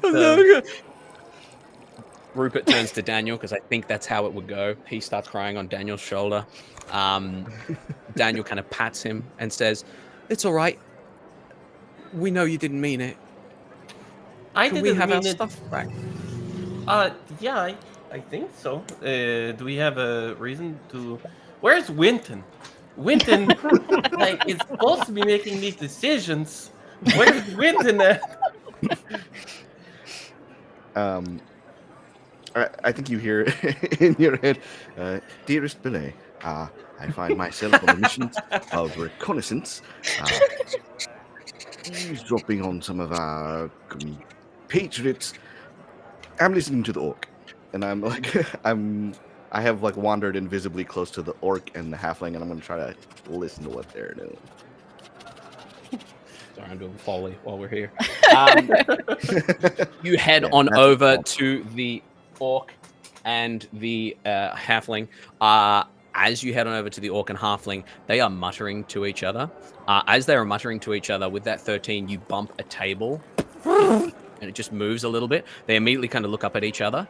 The halfling looks at the door and just nods to the orc and says, "How dare you say that!" and starts to swing at the orc. The orc goes, don't hit me!" And they drop to the floor, and the halflings start laying into the orc, who's kind of taking the hits. They knock over a couple of tables. Trench kind of says, all right, enough of that, enough of... Always a brawl, always a brawl. The two wizarding kids kind of look up, gobsmacked. As this kind of scuffle is happening, is anyone wanting to do anything? I'm gonna tell Daniel and Rupert to leave. Get out of here, kids. You'll do great. You just need some practice. Bye. Rupert goes over to you, Ballet, and just kind of, "I really need one of these." Oh, you want a hug? Okay. Yes, please. I will. I know you didn't mean it. Yeah, right. Let's come here, buddy. Tears dripping down your armor. He turns and leaves with Daniel. As he and Daniel leave, you watch as the door swings open, and they almost bump into what looks to be a very well-dressed elven woman and an elven man with like a cowboy hat and almost cowboy boots as they step in. As they step in, Trench is busy dealing with this brawl in the center of the room here, and the brawl starts to get a little nasty as the orc kind of lifts the halfling off and tosses him in your direction. Winton, if you'd like to go ahead and make a dexterity saving throw, please. Ooh. Does this fight seem genuine, or are they like throwing punches? Make an insight check for me, Sapphire. Pulling punches. 18 That's on the dex that's what I'm save. looking for. Winton, you duck to the side as the halfling kind of hits the table, gets back up, and just ignites his fingers with a couple of firebolts and throws them at the orc there. As he throws them at the orc, you, Sepha, see that the orc kind of throws up an arm and takes one on the arm and then dodges the other one. They seem to be not really putting their backs into it. I want to keep an eye on what Trench would be keeping an eye on. That he's distracted with that. So I want to kind of take over Trench's job and keep my eyes open. Make a perception check for me. Well, Yeah. they're doing that. Belay's gonna look over at that fight and just think to herself, in her voice, "That is a suspiciously amateur brawl going on there." Ballet, it's an orc versus a halfling. Like, this should be over in an instant. Yeah, absolutely. Sepha with a 22. Your eyes lock on the elven woman and the elven man, and they head straight to the stairs and just. Ooh. Can I hide? Try and hide and follow them? Because I'm a Lightfoot halfling and I can hide behind people. Anyone who's a size bigger than me? Yeah, the only people that are bigger than you is the orc that's on the ground at the moment. There's no one else around that area, but you can go ahead and make a stealth check and try and like dart between tables and under some of the bigger chairs if you want. Yeah. Yeah. 13. Excellent. As you kind of start to move and dart, you see the orc kind of glance at you at the corner of his eye, and he moves towards the halfling, who gives him a rough push in his chest, and the orc flies across the room, like in front of you, Sapphire, and just kind of poof, lands in front of you and says, "I'm so sorry, I didn't mean to interrupt." And he kind of moves forward, kind of pushing you back into the room away from the stairs. Belay, Winton, Sepho, anything you like to do before we cut back upstairs? I think if I have the sense that this is, a fake or distraction, I might also try to follow the who's going up the stairs? Like some new people have entered, right? Like an elven couple. Okay. I will quickly send to Sepha. What's going on? What? What? I'm invisible. I can do something. Sepha, what should I do? Halfling and orc creating. What's the word I'm looking for? Distraction. 2 elves upstairs. A problem. Follow them up.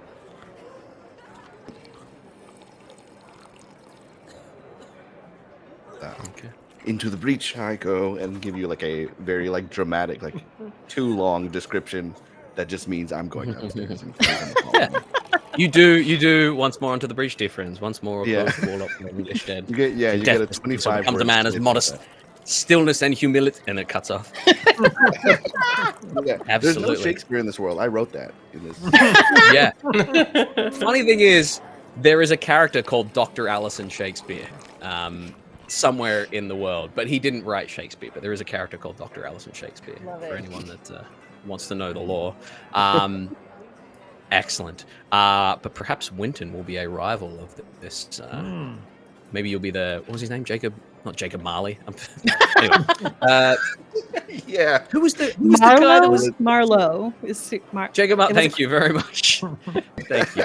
No, I'm going to turn as a ghost and haunt Scrooge. Yes, the ghost of Christmas yet to come. The ghost of Shakespeare yet to come. So we cut away from this brawl that seems to have been bumping. Like Sepha, you've been knocked by this orc. The halfling's back. They're throwing fire bolts at the orc there as tension's "You're going to ruin me fucking shop here." As all this is happening, we cut back upstairs to one sitting outside the window. Anything you'd like to do? A very loud broom at the same time, right? So yes, I'm going to move around and up and down, just triangulate, just make sure it's pinging from that particular room. And once I've done that, I will check in with Weasley and discover what he has discovered or gotten himself into and needs to be extricated from. Weasley has watched as the orc woman has put the mattress up against the window and pressed it there, and lifted the bed and used it as an anchoring point to jam the window closed as best as possible. Would then watch as the orc woman picks up what looks to be a large bag about the size of a head or a skull, and goes to the door. As she goes to the door, she opens it a crack and shuts it immediately. Yeah, that's what Weasley would see. Yeah, it's fantastic. I will fly back to the window and knock on the window very loudly. Boop, boop, boop, boop, boop. The orc's looking between the window, between the door, between the window, between the door. We cut back out to Melee. Anything you would like to do with your familiar? Yeah. Forgive me because there's so many people. Can you remind me? So I saw a person come in, drop to a doppelganger form, and then look at a picture of a form they're about to assume. Can you remind me of how they entered and how they are about to leave? Are they changing to a different person, or was it the same?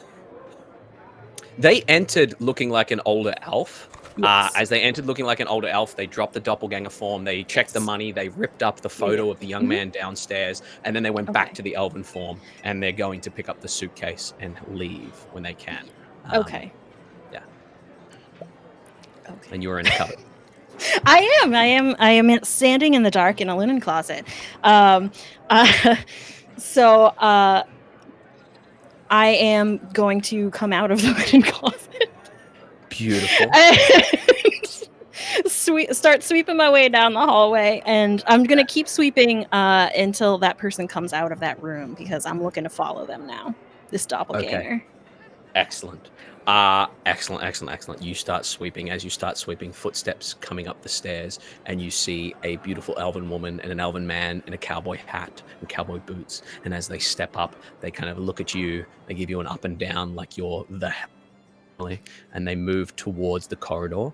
As they move towards the corridor, the bold man at the far right kind of looks up at them and kind of stares them down. Does the same thing he did to you guys, and stands in the corridor facing them. As they make towards the corridor, the door that you were keeping an eye on opens, and the elven man pops his head out. He's got the suitcase in his hand, and he looks at the elven woman and man and looks down the corridor at the bald dude, looks at you sweeping, and he says, Perhaps later. and just kind of shuts the door and Interesting. locks it.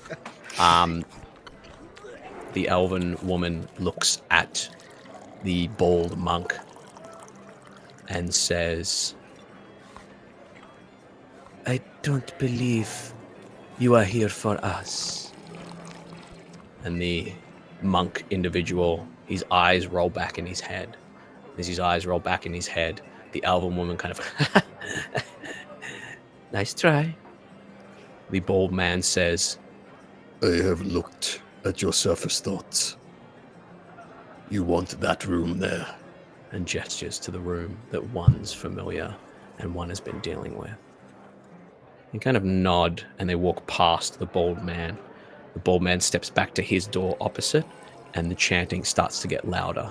That you can hear mainly. As the chanting gets louder, the elven woman kind of turns with curiosity, and the bald man says, None of your business.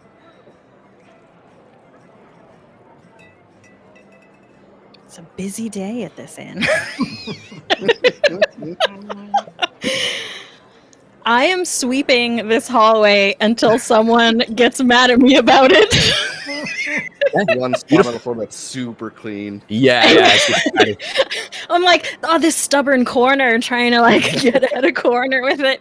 I am also trying to keep an ear out for what's going on downstairs. Excellent. Can I ask you a question, Melee?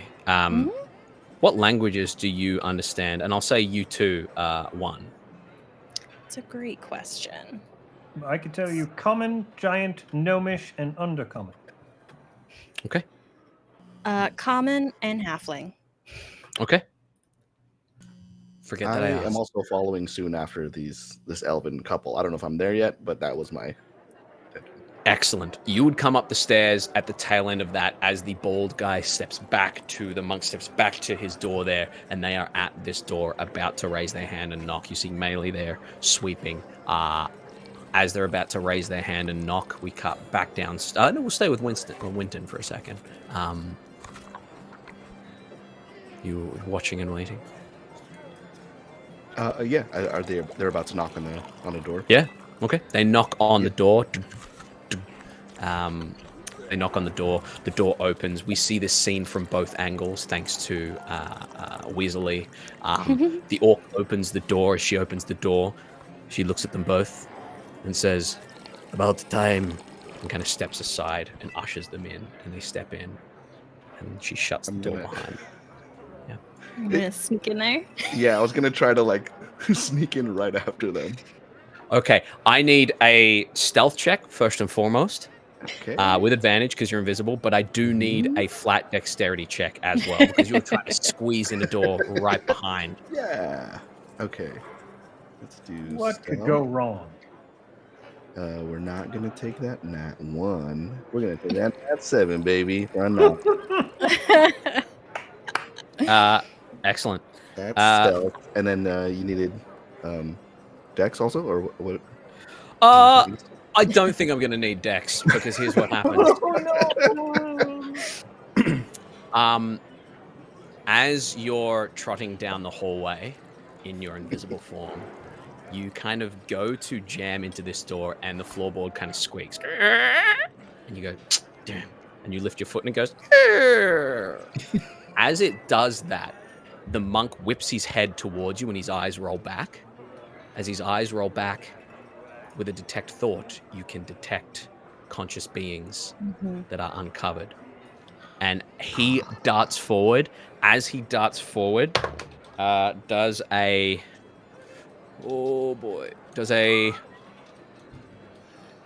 17 hit you? Very much so, yes.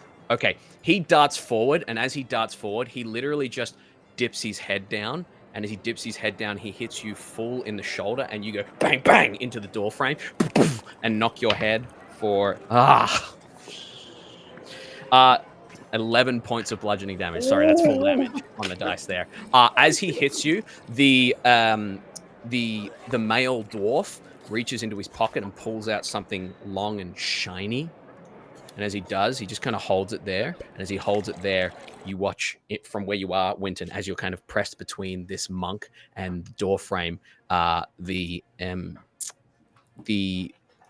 elven male lifts some sort of flintlock 2-shot pistol or single-shot pistol, just holds it at the door, and just kind of eyeballs the monk there, not quite understanding what happened. The monk the elf shuts the door, and the monk has you pressed against the door frame. You see this, Melee. As he has you pressed against the door frame, he says, "The master's ritual will not be interrupted." And he is going to just take his second little attack on you before we come back to you. I believe that's going to miss because that is a 13. On me? Yes. 13 just hits. Okay. But also, should I roll? I think I need to roll concentration for invisibility. Yes, please. Yeah. Oh, I'll roll that with just that's I also would like to interject whenever it makes sense. Absolutely. Yeah. My So first- invisibility drops. Yeah. Or do you have advantage? No advantage. I rolled a 7 on the con save. So. Okay. Winton becomes visible with that first hit, and with a crack, you're just going to take 4 more points of damage. As you take 4 more points of damage, you become visible. Melee, if you would like to interject, then we'll cut downstairs. I am going to just come over and just tap on this guy's shoulder. Excuse me. I'm not sure what you think you're doing here, but I really would appreciate it if you would just stop this right away. And as I do, my eyes sort of, despite through the disguise, just sort of gleam this like sparkling, unnatural sort of shimmering green as I have a fey presence and try to charm him.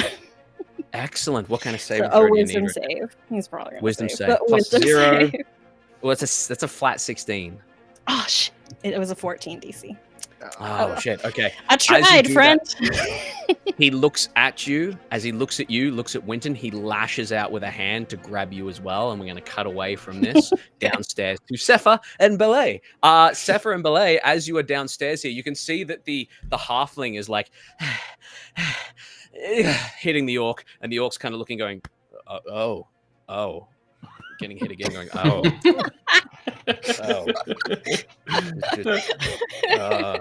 Belay's gonna be standing on the side. And up here. Bull!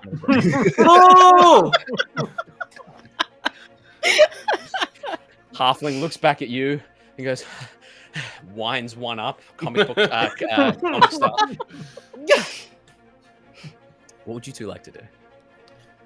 I'm moving towards the stairs. They are in front of the stairs. They have moved to the front of the stairs. At this point, it is like a stage show with them like at the foot of the stairs, just trying to stop anyone from getting up the stairs. It's not convincing at all anymore. Belay's gonna go over and she'll try and shoulder check both of them out of the way so Sepha can get by. Yeah, go ahead and make a real quick athletics, just a shove there. With whatever juice you want to put into it. Okay. 25. Yeah. Describe to me. Let's shine the spotlight on how you shoulder check 2 beings, an orc and a halfling, and split them out of the way. She's going to like get in between them and like bend over and reach and scoop and hug the halfling to her chest, and then come around with her other arm and put the other in a headlock. You've got both of them there. As you've got both of them there, Sepha's able to dart past. And she's gonna start talking to them, saying like, "Well, you know, your technique, both of you, is just all wrong, and I just wanted to make sure that you knew that you guys were not very good at this." Well, we've never met before. I have never met or fought a halfling before. I'm not sure the etiquette there, how to do it. And the halfling says, "Yeah, I've never fought an orc. We're doing the best we can. You, let me at him. Let me at him." Poppycock as I run by. No, you shouldn't go upstairs while a fight's happening. You should help the fight downstairs. That's it. Okay, beautiful. Excellent. We'll cut away from there. Sepha, you step up the stairs. As you step up the stairs, I will need you, Winton, melee. In fact, I'm gonna get everyone to roll initiative so we can see exactly where we are in what's happening.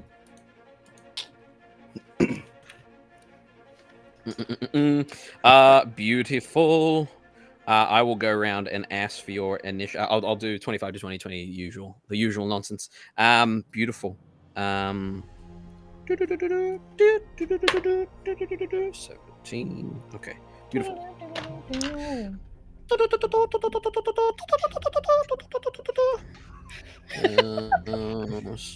did not think it was that type Try to of keep game. people entertained while I go. Yeah. The closest The one of my rally is in full swing. So 25 to 20. 21. Okay. 21 for Winton. Excellent. 22, 15. 19. 19 melee. Belay 15.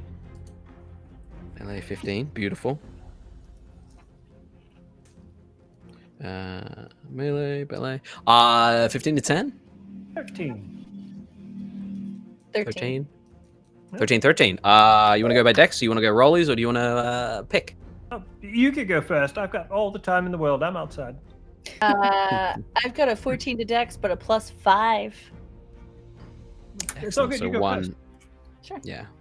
Excellent. Beautiful. At the very, very, very top of the round, Winton, you watch as this monk individual says this nonsense about his master. Right in front of the door where the elves stepped in, his master's door back behind him, kind of where Melee is now standing. He turns to grab Melee, and as he turns to grab Melee, you have a split second to kind of get the upper hand here. What would you like to do?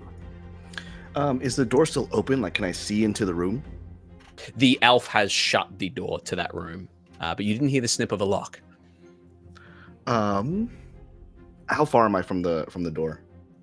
It's right, like, on your shoulder here. Like, you're on the door frame getting pressed up against it.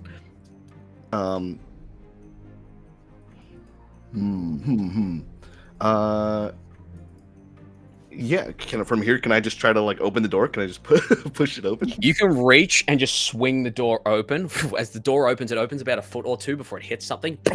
And you hear the elven dude say, "What the hell is going on?" and kind of turns to face kind of the door. And as you look over your shoulder, you can see in the room, it looks like a mattress has been propped against a window with the bed pressed as well. You see the orc woman chatting with the orc elf. The orc woman is holding this skull-sized bag, and the elf seems to be holding out just a single, like, leaf token in her hand. As she hands that out, you can see in the more immediacy this elven individual who you now realize he may be, like, slightly drow, possibly. He has a cowboy hat, and he has a flintlock pistol in his hand, and he's looking at you as you open the door, and he's just slowly going to point it in your direction. Excuse me. Misty step into the room. Nice. You disappear. You appear into the room. One, you can see this as you knock on the window. Anything else, Winton? Yeah, so that's a Misty step is a bonus. So Correct. I'm going to let's see if I have anything to help me. Not really. I'm just gonna try to grab the skull out of the out of the orc's head. Yeah.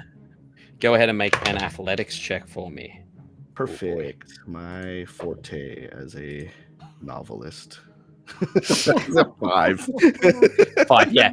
You grab onto this thing, and as you grab onto this thing, the orc woman just looks at you with a growl, and the elven woman just spanks your hand away. Ow!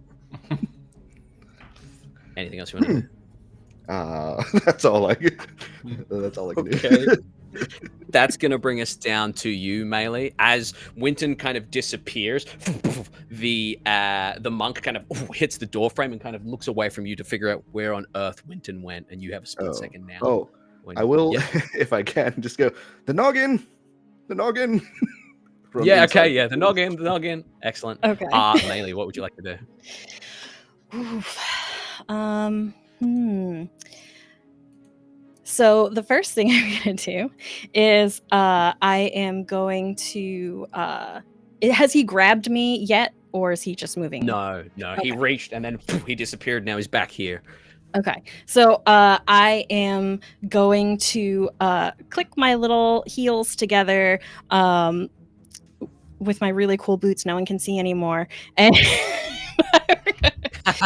Yeah. fact, you know what? Jig's up. So boom, Melee is back. And in a split second, the hair like tumbles down, the jacket and everything, and she clicks her flower boots together. And just says bye, and like tries to like dart away from him. Yeah. And hopefully, if she's very, very lucky, she might just disappear. So we're just gonna maybe see if she can blink. Yeah. Are you moving out of his melee before you let that blink happen, or you? Yeah, you know what? I am. Beautiful. He attempts. That's cocked. That would have been lovely. He attempts to grab out at you. As he attempts to grab out at you, that is a tasty 15 to hit you. I think that that is my armor class, so that does hit. We're so That's just going to do 3 points of slashing damage, and I need a Okay. con save immediately for that blink. Apologies. Oh shit! It's gonna be so sad if I lose it. Let's see. As he kind of slaps out at you with like an open palm strike to your shoulder, trying to disable a nerve cluster, and he does as the blink fades out. As the blink fades out, is there anything else you want to do? You can continue to move away from him. There is, and there's a reason I did things in this order. So yes, I do in fact turn invisible. As a very special reaction to this damage that I have taken, I become invisible. So just, I say bye and sort of dart away. He stabs me. My spell dissipates, and yet I vanish. Excellent. As you vanish and dart away, we are going to cut to a quick little break and come back. All right. Beautiful. Oof. Nothing dire happening at all. Everything's super normal here.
I think Glenn Frey once sang, "The Heat Is On."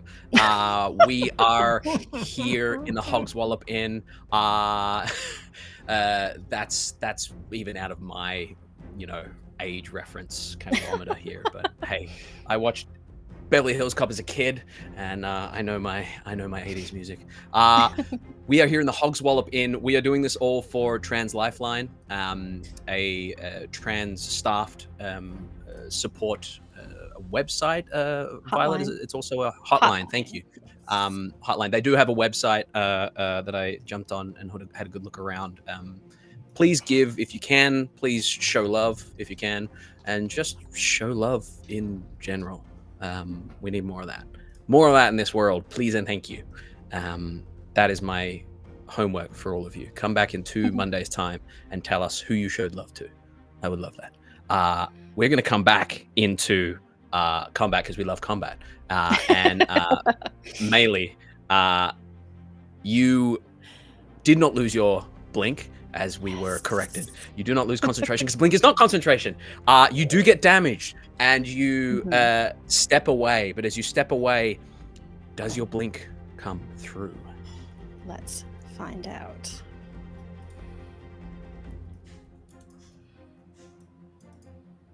Yep, away I go.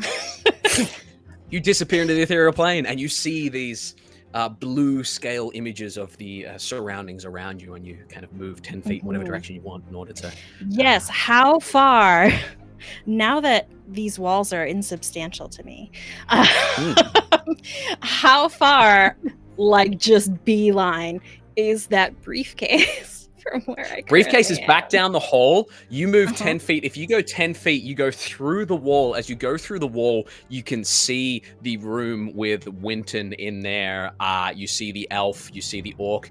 You don't care about any of that. You move through the wall into the next room, and you can see the doppelganger shed the doppelganger form and is pressing his ear to the wall with the briefcase by his foot, like he's interested in what's going on next door. As he presses his head to the wall there, you are able to float in the room, and the briefcase is at his feet there. Okay, I'm gonna just stand there right next to the briefcase. Excellent. That is going to bring us down to the elves here in the room with you, Winton. The female elf is immediately going to flick the little leaf at the orc woman, who kind of hastily kind of catches it. She snatches the skull from her. She turns to the male elf and says, looking at my board for names, and says, "Lanos, cover the escape." And she is going to dart towards the window. And she darts towards the window. She does dart out of your reach there, Winton, if you wish to make an attack of opportunity on her. But there is an orc and a male elf right there. The male elf with a gun that's about to level at you. Let me just... I think that's literally the only reaction I have. So yeah, Winton will try to punch. Okay, go ahead and make an attack roll on the elven woman there. Oh, I guess, what am I holding? Yeah, I guess all I have is... Yeah, I'm not actually holding a weapon right now. So... An arm strike? Or you want to whip a weapon out real quick? 12 to hit. A 12 just misses, unfortunately, as you swipe out at her. She kind of ducks under it and darts away with the skull in her hand. As she darts away, the male elf is just going to level the pistol with your head and say, "Dodge this," with no basis for that reference. But he is going to hit you for a 19, I believe. That will hit. Okay, you are going to take 4 points of piercing damage, and he lets loose the second barrel of that for a natural 20. Yep, bang, bang. That natural 20 is going to do... is that 2 ones? That's 2 ones. That natural 20 is also going to do 4 points of piercing damage, because I can't roll for shit. And poof, it fires off, kind of just grazes your neck and your ear, and he immediately kind of snaps it open. Bonus action, loads it again, begins to load it, snaps it together. That's going to bring us downstairs to Ballet. Ballet, downstairs, this orc and this halfling in your arms. Get the fuck off me! All right. You hear gunshots, bang, bang. Yeah. She's gonna go over to the nearest window, and and she's gonna shove them both out the window. Yeah, just give me a real quick like athletics check. This All right. won't count as your one of your attacks. This will just be a fun check to see how far you 21. yeet them. Tell me how far you yeet them out the window. Well, the halfling, she's gonna she sees like a cart filled with a traveling cart that's filled with pillows. She will toss him in there. And then That's really fortunate. And then the other guy, she's just gonna she'll like push him up against the window, and then as she goes under, she'll like sweep his feet like that, and then he'll do like a forward flip, and then she'll just shut the window. Yeah, the halfling lands in the pillows and says, "Oh, that's very fortunate. What'd you land on, Gabrok?" And you hear, and he hits his head, smacks his head on the ground. There's a big graze down the back. Oh, I'm sorry, puppy. I scared my dog. As he lands there, you shut the windows. As you shut the windows, it's okay. As you shut the windows, the very last thing you hear is just the sound of many motor brooms showing up here. Do you want to come up and say hi? Is that what you want to do? You can come up and say hi if you want. Anything else you want to do there? Belay's gonna take one of the chairs and jam the front door. Excellent. With them, and that'll be her turn. What a little left.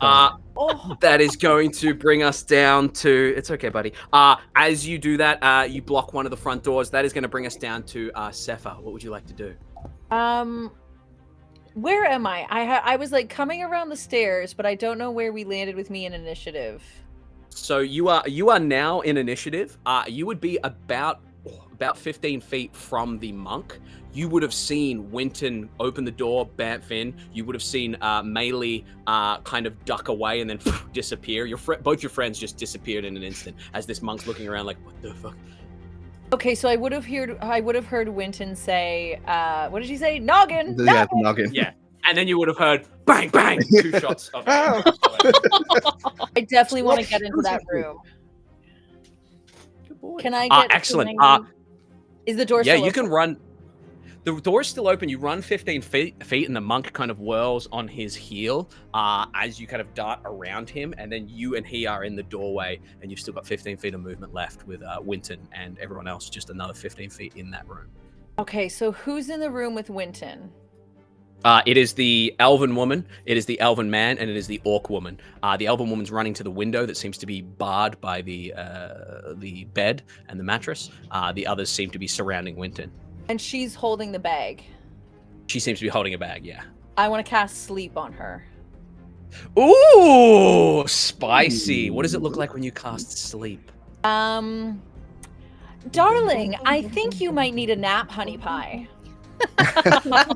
Excellent. Go ahead and roll your, was it 5d8, I believe? I believe that is what it is. Yeah, 5d8. Mm-hmm. 1, 2, 3, 4, 5. Here we go. Oh, 17. 17. Can I bardic inspiration myself? No, I can't. I will let you burn a bardic inspiration if you do something bardically inspiring right now and tell us what it is you do. We're playing fast and loose with these one-shot rules here. Yeah, I love it. Can I try and sing her a lullaby? Sing us a lullaby. Go to sleep, elfie lady. Please, dear God, go to sleep. Go ahead. I need you to roll a 3 or higher on this bardic inspiration. A D6, correct? Yeah. Correct. 50-50. It's a 2. Oh no! She looks at you. As she looks at you, she goes, "My name, no, my name is not Elfie Lady." And she turns away. I'm very sorry. That's all right. That's I'm used to it. Anything else you want to do? Can I cunning? I think it's cunning action and disengage from the monk, because I'm assuming we're right beside each other, right? I'm going to disengage from the monk and move deeper into the room. Excellent. You run deeper into the room. As you run deeper in the room, he kind of as you run deeper in the room, you run pretty much within melee of like Winton and the orc. It's a very cramped room at the moment. As you step on in, that is going to bring us down to 1. You're watching all this through Weasel Lee, who's kind of like beside the bed or even up on the bed, kind of mattress watching. So the window, it's still barred. They haven't pulled anything back from that or anything. Mattress and then bed propped up against it. Fantastic. But it looks like they're going to, that's what they're trying to do. That's their goal, is to pull that stuff down and exit through the... It's where the elf's going. The Right, orc hasn't had her turn yet, so we'll see. The elf with the noggin. With the With the but she goblin didn't. She just walked towards it. She hasn't gone to do anything just yet with it. Yeah. I just want to. I'm right outside the window, obviously, and I want to just hold my action to, if the window is open, they are attempting to come through. I want to reach out and touch Gabinagi, and cast Wrist Pocket. Okay. Beautiful. Excellent. Is there anything you want your familiar to do? Oh, just relax, enjoy everything that's going on, take it all in, buddy. You deserve like a nap. Excellent. Beautiful. Okay. He chills out there. As he chills out there, that is going to bring us down to the monk on the outside. The monk on the outside moves away to the opposite door. As he moves to the opposite door, you, Sephra and Winton, would see him open it. As he opens it, this glow of red just bursts out from it. As this glow of red bursts out from it, you see a very small grung, like a frog-like individual with a hood on, standing in front of a chalk circle. And that muttering, that chanting that my dog was doing, you see someone casting a ritual. The monk looks and says, "Now is the time, Galchaga. They're about to leave with it." Galchaga looks, and in a little voice he says, "And we must summon the Balgura now before it is gone." And the monk is going to step aside, and on his turn, Galchaga is going to, in Infernal. We've been hearing Infernal this whole time. Yes, and the Balgura starts to pull its way up. A huge hand pull up through the floorboards. This simian face, and as it pops up with its red hair, its blue face, its huge tusks, the Galchaga, the grung kind of sorcerer, points through the doorway at the group of you and just says, "Destroy." And that is going to be their turn. That is going to bring us down to 1, 2, 3, 4, 5. 1, 2, 3, 4, 5. That's going to bring us back around top to Winton.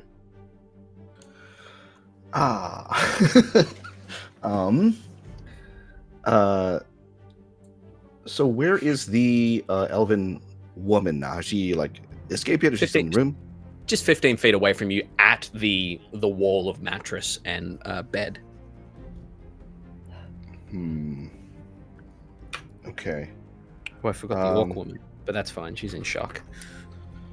What do I have? Oh God. I'm gonna roll for the doppelganger just in case as well.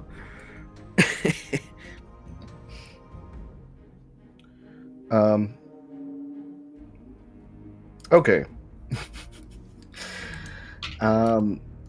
Winton is going to reach in his pockets. He's going to pull out a small gem and say, wait, maybe a bargain can be made.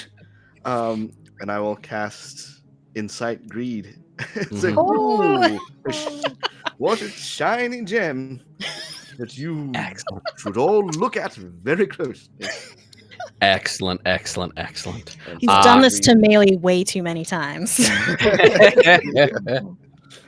Every like hostile who can see Yeah. this. Excellent, excellent. Wisdom saving throw for the elven woman. That is a 12. The elven man, that is a 6, 7, 8. The orc woman there, wisdom saving throw. That's a 14 for a total of 14. Our Bargula is a 10, 11, 12. The monk is an 18 on the dice plus some nonsense. And the sorcerer, the grung sorcerer, is a 3. Everyone except the monk seem to turn towards the gem and go, Oh, behold. Yes, come closer. Take a closer look. Is that the great gem of Akbul Banar? It might be. Come check it out. Excellent. Anything else you want to do?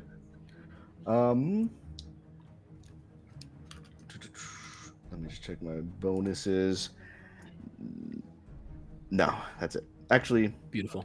I will use my elemental gift as a warlock and genie. I'm going to give myself flight for a while, just in case. You Why start not? to take off Why not? into the air there. Yeah. Just like raise a few inches off the ground.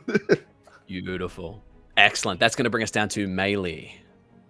Okay. So I believe I'm back. You reappear. The doppelganger instantly goes, "What?" and looks at you. These great yellow so eyes. I'm like, I am so poised to return to the material plane. I've got my hands right around this briefcase. Yeah. The second I am on the same plane, I snatch that briefcase. Okay, you snatch the briefcase. Are you going anywhere? Well, I am going to. Oh, jeez. Does this guy look armed? He doesn't look armed. He just looks like a very, very gangly, scary-looking blue creature with yellow eyes. All right. You know what? I'm gonna open the door and just push past him. Excellent. Because he is going to. I can move through his space because I'm a halfling. But yeah, I'm sure he'll take an attack of opportunity. But go for it. He is. Oh, that's not great. 6, 13. That does not hit me. Excellent. Tries to grab you. No luck. You run 30 feet away from him. As you do, anything else you want to do before you roll your blink? Is that no? I think I'm trying to get as close to the stairs or downstairs as I can. Oh yeah, you can bonus action dash if you can. You bonus action dash? No, I don't have that. No, you don't have that. I'm thinking of Sepha, unfortunately. Although I haven't used, unless it was my action to grab the briefcase, I haven't used an action, so I can action dash. I'll say you can action dash. Yeah, go for it. Okay, cool. Yeah, I'm getting downstairs. Down the stairs. As you go running down the stairs, Ballet, you can see Melee running down the stairs with a suitcase and gets to like midway down the stairs. If you want to go ahead and roll your blink for me. Yeah. Here's the thing about this cursed blink that somehow I keep screwing up. So last time I got confused about how I was supposed to roll it. It's supposed to be 11 or higher, but I thought it was under 10. So I said I blinked even though it was low. Should I just keep going for low rolls, or should I do it correctly this time? No, we'll do it correctly this time. It's fine. Okay. It hasn't broken anything. Yeah. I just didn't know if consistency was more important than, but it doesn't matter either way. So, well, I didn't blink, so excellent. You get down the stairs. Yeah. I'm gonna try to duck behind the bar. You're nowhere near the bar, unfortunately. Oh, You're I'm halfway just down on the the stairs. stairs. Yeah. Well, that's where I am then. Excellent. Before we come to ballet with the elven individuals, the elven woman, Elsene, she looks back at you, Sepha, and you, Winton, both here. She is going to shake her head. She's going to turn and say, Lanos, I said deal with them. I need both of you to make wisdom saving throws, please, with an upcast held person. The effects of incite greed, I believe, says they can do nothing but use their movement to approach me. That's correct. Movement, or do they have to use their action for whatever they want? Each type. While charmed, can do nothing but use movement to approach you in a safe manner. Yeah, okay. I'll say that she. Oh boy, here we go. So they all crowd around you, Winton. You've now got. Oh, they're all crowding around you under your feet as you're taking off. She crowds around to you. He crowds around to you. The orc crowds around to you. The monk kind of steps in and crowds around to you. The Balgura barrels in and then just kind of stops and is staring up at you. As it's staring up at you, you watch as the sorcerer, the grung sorcerer, when it gets to his turn, he's the only one that isn't affected. But yeah, that's all the elves do on their turn. I believe it was the monk who was not affected. Oh, was it? I thought it was the. Oh, it was the monk. Yes. So the monk will come towards you, but everyone else is stumbling towards you as you concentrate right now. Beautiful. That's their turn, bringing us down to Ballet. Oh, they all make wisdom. Those two make wisdom saving throws at the end of their turn. That's going to be a fail, I'm pretty sure. What's that? A 13 and a 12, 13, 14, 15. 13 and a 15. 15 is the save, so 15. Okay, so the male elf breaks out of it. Excellent. If it's a charm, I do have advantage, right? Oh. Pay ancestry. Don't they get advantage against charm? No. I'm not going to do that for this because otherwise we'll just drag on forever. But he saved anyway. Ballet, what would you like to do? Also, maybe they're not really elves. Ooh. Yeah. I don't know. Ballet will head over to Melee and pick up Melee and say, "Where would you like to go?" Behind the bar.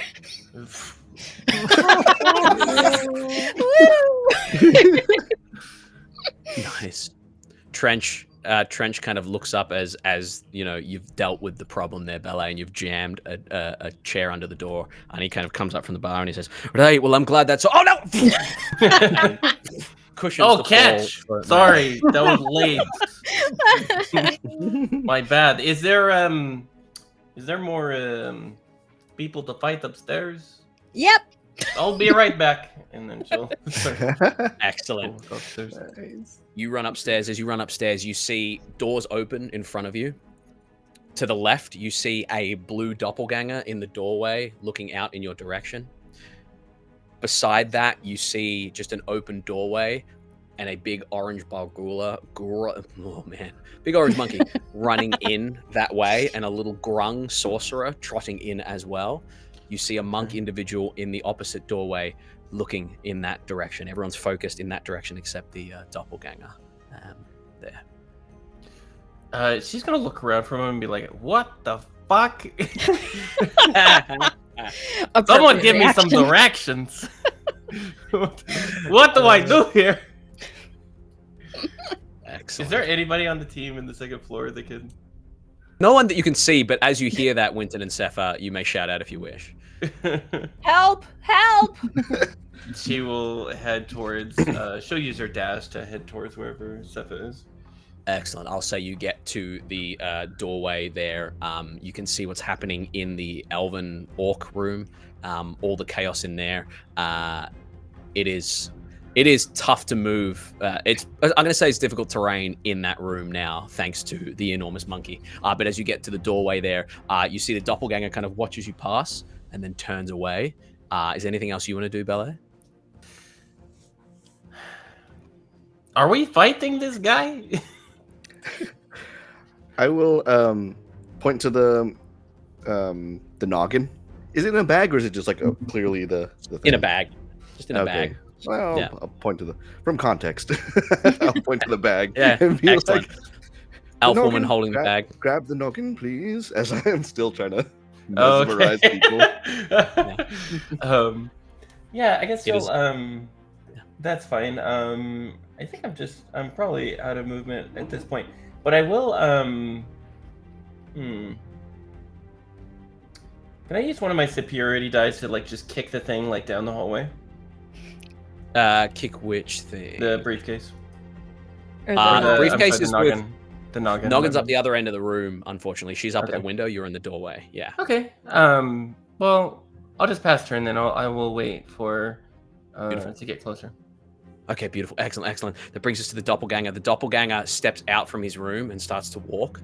As he starts to walk and head down the stairs, you would see Ballet from the doorway that he starts to take your form. And as he takes your form, he starts to walk down the stairs. He says, that briefcase, that needs to come back upstairs. As he calls out to you, Melee, and that is his turn. That is going to bring us down to Sepha in the room there with the mass of people. Can I try and sleight of hand the bag away from Elf Lady? Yeah, go ahead and give me a sleight of hand. I'm gonna. Where's my passive? Again, I don't have a passive, so I'm just gonna use her wisdom score. 19. Her hand goes limp, and you snatch it out of her hand there. Oh, can I move away from? She's distracted, right? She won't. She doesn't know I'm there. I'm moving away. I'm getting out of the room if I can. Okay. Yeah. And then I'm gonna as you dart past everyone there, you feel a hand lash out. You actually feel a barrel point at your head there, and it just says, "No, you don't." And with disadvantage, does a 19 hit you? Yeah. Yes. Okay. Yes. Bang! One shot fires out. That is going to be 7, 8, 9, 10, 11 points of piercing damage. As he fires on you. He says, I see you. You're not getting away. But you can continue on. You've used double movement to get to the doorway because it's difficult terrain. So I'll say you've got like 10 or so feet left to get out past Ballet and further on. I'm going to take my cunning action dash action and keep running. Excellent. You get out past Ballet, 10 feet, and then cunning action dash. You get to like the top of the stairs, and you can see Ballet walking down the stairs as well as being in the room there. I just yell out, two ballets! Two ballets. That is going to bring us down to 1. What would you like to do? Well, fantastic. I was sitting here waiting for something to come to me through the window, and it never came. Very disappointing. I am disappointed in all of you. I can't read minds. It's all good. No. One is disappointed in everyone and everything. You understand? That's the way this works. Petrally disappointed. Yes. Can I cast a spell like my parents that requires sight looking through Weasley? Yeah, I'll say so. Yeah, for argument's sake. Yeah, if you can cast touch spells, if you want to go blind as you hear the motorbike noises of your gang showing up, wrap this as you up. hover here, you go. Your eyes roll back, and you're able to cast. Yeah, as long as you tell me how Weasel Lee does the spell. Yes, well, I mean, he's going to try and mimic, the movements, but the verbal component is much more difficult for him. But it sort of sounds like a weasel version, incanting "Time is on our side." So it's like time. Pretty good for a weasel. Yeah, that would scare the shit out of me if a weasel said that. Yeah, well, I mean, if a weasel was talking or wearing a motorcycle helmet, it probably would also scare you. But, Very true. Yeah. Anyway, we will cast slow, and 40 feet. You tell me who we can and cannot get. Wisdom 16. Yeah, 6 creatures in total, I believe. Mm-hmm. Beautiful. That will be both elves, orc, monk, Balgora, and Grung. I can get all of them if you want. Sure. Excellent. Elven woman got Elsene got a 16, flat 16. Pass. Okay. Elven dude bro got a flat 14. Fail. Excellent. So Elven dude bro, even though he's conscious, he is slowed. The orc got a 11. The Bargur got a 6. The monk got a 4 on the dice. That's not going to help. And the grung got a... Ooh, that's cocked on a nat 20. That's disappointing. And got a 4 on the dice as well. So they all fail except except Alcine. And they're all slowed down now. Fantastic. There we go. And I'm going to, this entrance is barred, so I'm just going to start making my way back to the front entrance. As you make your way around to the front entrance, you do hear the sound of all coming around the corner, and you gather there's not a moment to waste before these individuals are here and expecting the meat. Beautiful. That is going to bring us down to the monk. The monk is slowed, but he is going to run towards you, Winton. And as he's running towards you, he's just going to try and just punch you in the ankle. Just like a really sharp hit in the ankle as you're flying there. That's the most cocked dice I've ever seen in my life. Oh, that's 18, 20, 21, 22 to hit you with a punch. Yep, that'll hit. That's going to be 7 points of bludgeoning damage. Okay. But that's all he can do. One punch. Yeah, And I forgot I'm actually resistant to bludgeoning, so. Oh, beautiful. So yeah, halve that again. Yeah. Nice. And if you want to go ahead and roll me a con save for that insight greed. Come on. It's 9. Oh no! Oh no! Insight greed drops, and they all look at you. They're looking at the gem, and then their eyes all flitter up to you. The orc looks pissed off. The elf looks pissed off. You turn, and there is a big monkey demon in front of you. Polish the gem and try to. Oh goodness, excellent. Beautiful. That is the monk. That is going to bring us down to the the bugger. Oh no! Yay. Oh, no! Goodbye, everybody. He's going to make 3 attacks. 1 attack because he's slowed. Yes, correct. The monk will make a wisdom saving throw for slow and fail.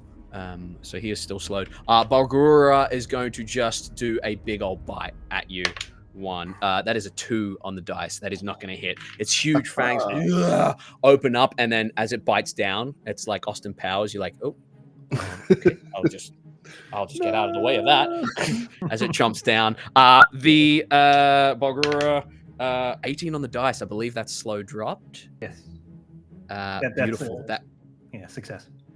Success. Okay, that is going to bring us down to our little where is he? Beautiful. Our little grung. What do you call it? I'm so Cult excited for leader, him. essentially. He is going to reach out, and as he reaches out, no, he's not going to reach out. He's going to sprint out of the room after you, Sepha. You do get an attack of opportunity if you wish, Winton, from up on top there, but he is running. Is that really my only reaction? Sure. Excellent. Yeah, why not? Okay, beautiful. No, it's an 8. 8 misses. Excellent. 8 misses. As you swing, you realize he's got this oily skin, and you kind of pull back a little bit, like, ooh, that looks poisonous. He runs out the door. As he gets out the door, he points at you, Seph, and says, "Stay where you are." And as he does that, I need a wisdom saving throw from you, please. He's slowed, Can right? I? He's slowed, right? He is. Oh, so he's got to roll to cast that spell. Yeah. Beautiful. That's a 5, so that comes in next session. Round. Yep. Yeah, he Beautiful. loses the slot, and he's casting that next round no matter what. Beautiful. Or, he loses the slot. He doesn't have to cast it next round, I don't think. Okay, beautiful. But Excellent. But it doesn't take effect until then. Doesn't take effect till next round. Yeah, excellent. So no problem. There, as he tries to cast slow on you, that is going to bring us down to the orc. She is going to take that little green leaf and see what all you guys are doing, and she's going to turn slowly and dart towards the window, and she's going to start pulling. She pulls the bed off, and the mattress kind of sinks a little bit. She wants to get the hecky out of there. She fails her save. No. So everyone that was slowed is still slowed. As they dart away, that is going to bring us back around top to you, Winton. At this point, those motorcycle noises are getting louder as Sepha has run away with this square. What would you like to do, Winton? Okay. So I can I can now see through the window, right? Because the mattress is down. Yes. Or can I might need a ruling on slow. It says on an 11 or higher, the spell doesn't take effect to the creature's next turn. The creature must use its action that turn. If it can't, the spell is wasted. So I would assume that means the spell takes effect now, right? So what did you roll? I rolled an 8, I believe. Oh, okay. That's yeah, right. then We'll worry about that later. Winton, sorry. Yeah, go ahead. Can I see through the window or? The mattress is like hanging down. It would only take a little yank to drop the mattress and see the window. I'm going to I'm gonna fly over to the mattress. Yeah. And like try to pull it down to see outside. As it pulls down, you see the curtains are slightly parted, the shutters are open, and you can kind of see the tail end of one just like. Okay. I am going to I think Winton is going to look outside. He's going to say, luckily, I do have an ace up my sleeve, and pull out what's probably like a 2 of clubs. But he This is why he has so much debt. And with the Cartomancer feat, I have imbued this with a Thunderstep spell. So I'm going to bonus action Thunderstep out of here. Beautiful. As you Thunderstep out of here, I believe that's a bunch of con saves, yeah? Yeah. 4, 4, 11, nat 1. I'm going to say a 2. I'm going to say everyone fails. I couldn't roll above a 4 there. It's going to be... 1 second. What do I... Handful of D10. 3d10, yeah. Yeah. There we go. Excellent. 15 thunder damage. Nice. And I will... yeah, can I Thunderstep onto the back of one's... Yeah. One's room? Yeah. As you disappear, the elven woman, like, 3/4 of her hit points gone like that. As you disappear, the floor cracks a little bit under the weight of all these people and that Thunderstep, and you appear on the back of one. You feel this weight. Whoo, yeah. And I will say, Seva has the noggin. I'm dying. There are lots of people in there. We should leave. why are you dying? It's a long story. There's gunshot wounds. There's like just visibly bleeding. The normal reasons. Yeah. Oh, that tracks. Excellent. Anything else you want to do, Winton? Yes. With my action, I have the Rod of the Pact Keeper. I will restore a spell slot. Okay. No problem. Yeah. Bonus action, Cartomancer, action, restore a spell slot. That is going to bring us down to melee. What would you like So to what do? am I seeing now? I've been thrown behind the bar.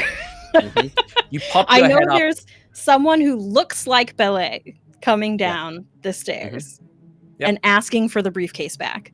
And you heard double melee. Yeah, two Double ballet, sorry. Ballet. Yeah. Yeah. Okay.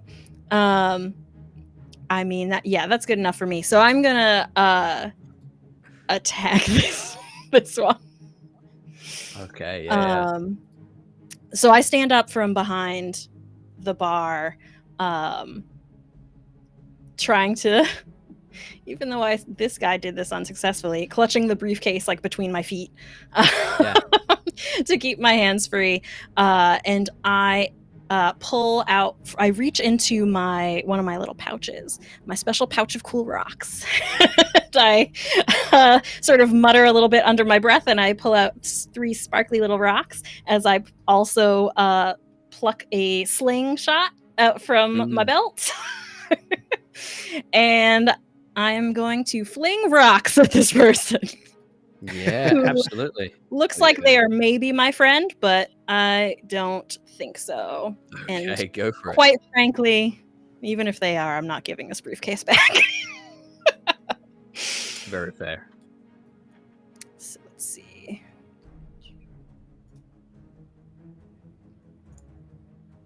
Ugh, it's a 10 to hit. And 10 does not hit, Of course it unfortunately. doesn't. So we'll just say, oops.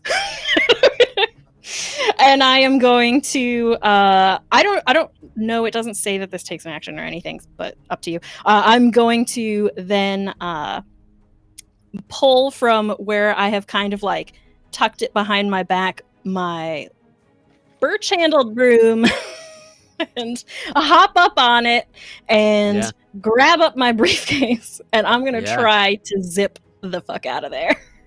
Yeah, with your movement, you can zip to the door, 30 feet to the door. As you get to the door, there is a chair wedged in it, under it, from being opened. All right. Well, I guess that's where I will see if I blink. Yeah, please. Yeah. All right. Fingers crossed. Blink. Excellent. You disappear. Excellent, excellent, excellent. That is going to bring us down to our elven individuals. The the male elf is going to run to the window, and he's just going to kind of lean out the window, and he's got one shot left before he has to reload, and he's just going to lean out and aim at you there, Winton. I'm going to give him disadvantage because it's not an easy shot. Oh, that's one of them's a 19. The other one is going to be a 12 to hit you. 12 will miss. Excellent. Flies past your head there. As that gunshot. Yes. They only get one shot then, right? Yeah, that's what I was saying. He only gets one shot. Yeah. Yeah, he only had left in his thing. Okay. Yeah. As he fires out, it flies past. As that gunshot goes off, you look down and you see a lot of your crewmates. There's like 20, 30, 40 of them kind of look up to the window and see someone firing a gun at someone on a broom to cycle. Not going to go well for him. The elven woman is going to kind of walk across to he still fails. Walk across to him and lay a hand on him and just be like, we have failed here. We're going to be in deep shit. Let's go. But that's all she can do. They are still up there. That is going to bring us down to you, Bele, in the doorway there. Kind of the monk, the grung, the Balgura, and the elven individuals up the end near the open window now. What would you like to do? Let's try to do something with the big ape. She's I'm getting a lot of joy out of shoving people out of windows. Is there a nearby window? There is a window up the far end that has the two elven individuals like looking out the window. The Balgura is probably around 15 feet from the window, but a couple of decent shoves and it might go down well. Okay. I also have pushing attack, so you do, yeah, that's right. Yeah. So Nice. I guess she'll draw her sword and say, well, it's either you or me going out that window. And she'll start like trying to like she's like you do with like a torch, with like creatures in the night. She's just like, yeah, absolutely. If you want to make a weapon attack with advantage, because this creature is raging and reckless. Oh, okay. Sure. Well, that's great because I rolled a 1 on one of them. 21 to hit. 21 does hit this creature, yeah. And she will use her pushing attack. She'll use strength saving throw of DC 16. Strength saving throw DC 16. This is a very, very, quite a strong creature. However, that is just going to be an 11 there. On a failure, you push the target up to 15 feet away from you. So Okay. she would like to just baseball bat this guy. It goes towards the window. As it flies towards the window, you hear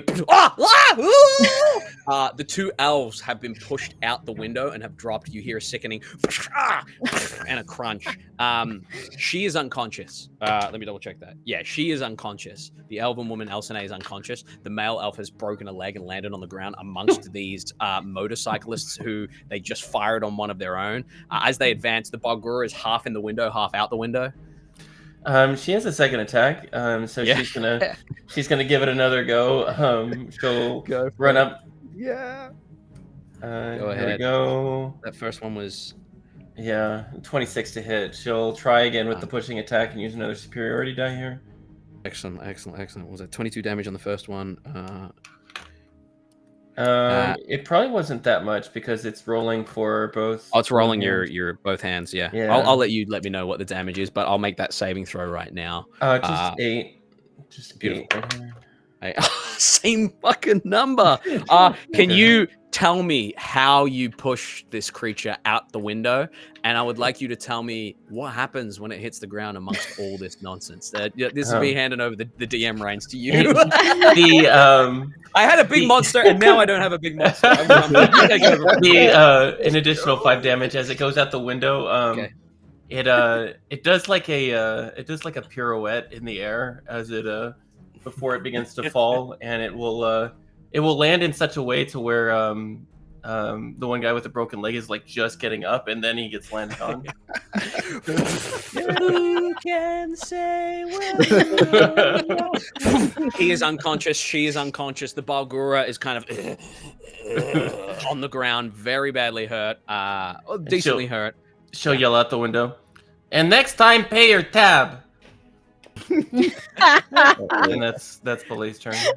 Excellent. After Belay's turn, the doppelganger is going to run down the stairs to the front door there. Is going to tear away the chair. Tears away the chair. As he tears away the chair, he takes the form of... he's going to take the form of you, Melee. Takes the form of you and opens the door. As he opens the door, he opens the door to 50 motorcycles. Around the corner from him, there is two unconscious elves and a large monkey man. And as the doppelganger steps out and goes, we are going to go ahead and take our final break. Fantastic. Oh boy. All right, I'll be back. Excellent. We have a habit of pushing.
We're back. A big monkey fell on a couple of elves. There's motorcyclists. There's a double of melee. And we're doing all of this for Trans Lifeline. Once again, thank you for everyone that's been watching at this point. If you're just tuning in, what is wrong with you? You're not going to understand anything. But if you do anything, please support Trans Lifeline. They're our who we're supporting this. I think we've been doing it the whole month. Yes. And potentially maybe coming back and continuing to do so. But we are going to jump straight back in after the doppelganger turned into melee and ran outside into the mass of motorcyclists here. We are going to cut to Sepha in the initiative order with one on deck. Sepha, you watch as the doppelganger runs downstairs. You glance across and this slowed little frog man with little black eyes on the side of his head is running towards you, pointing a finger, trying to cast a spell. As you hold the skull in a bag. What would you like to do? I guess I'll try and put him to sleep too. Okay, beautiful. You whip around knowing that he's got a spell that's about to release. Go ahead and give me your 5d8 as you what do you do to snooze it? I sing another lullaby. Go to sleep. Is it a fishy man? Is that the vibe with this character? Frogman. Go to sleep, froggy man. I think you need to sleep now. And I'm gonna upcast it. It's the nice. Yeah, It's I'm the gonna exasperation upcast at the it. end. So Yeah. the seven d8. I do D8. believe. Beautiful. Go ahead and roll those for me. Oh, this could be it. Okay. Does a Rowan Atkinson in Rat Race? Just I'm really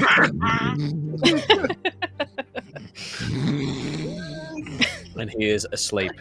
I gotta give these guys more hit points next time. I'm gonna move down the stairs. And how far can I get with the amount of speed I have here? Movement and then bonus action dash because you have your rogue stuff in there, and that will get you to the door that is open with what looks to be melee standing there.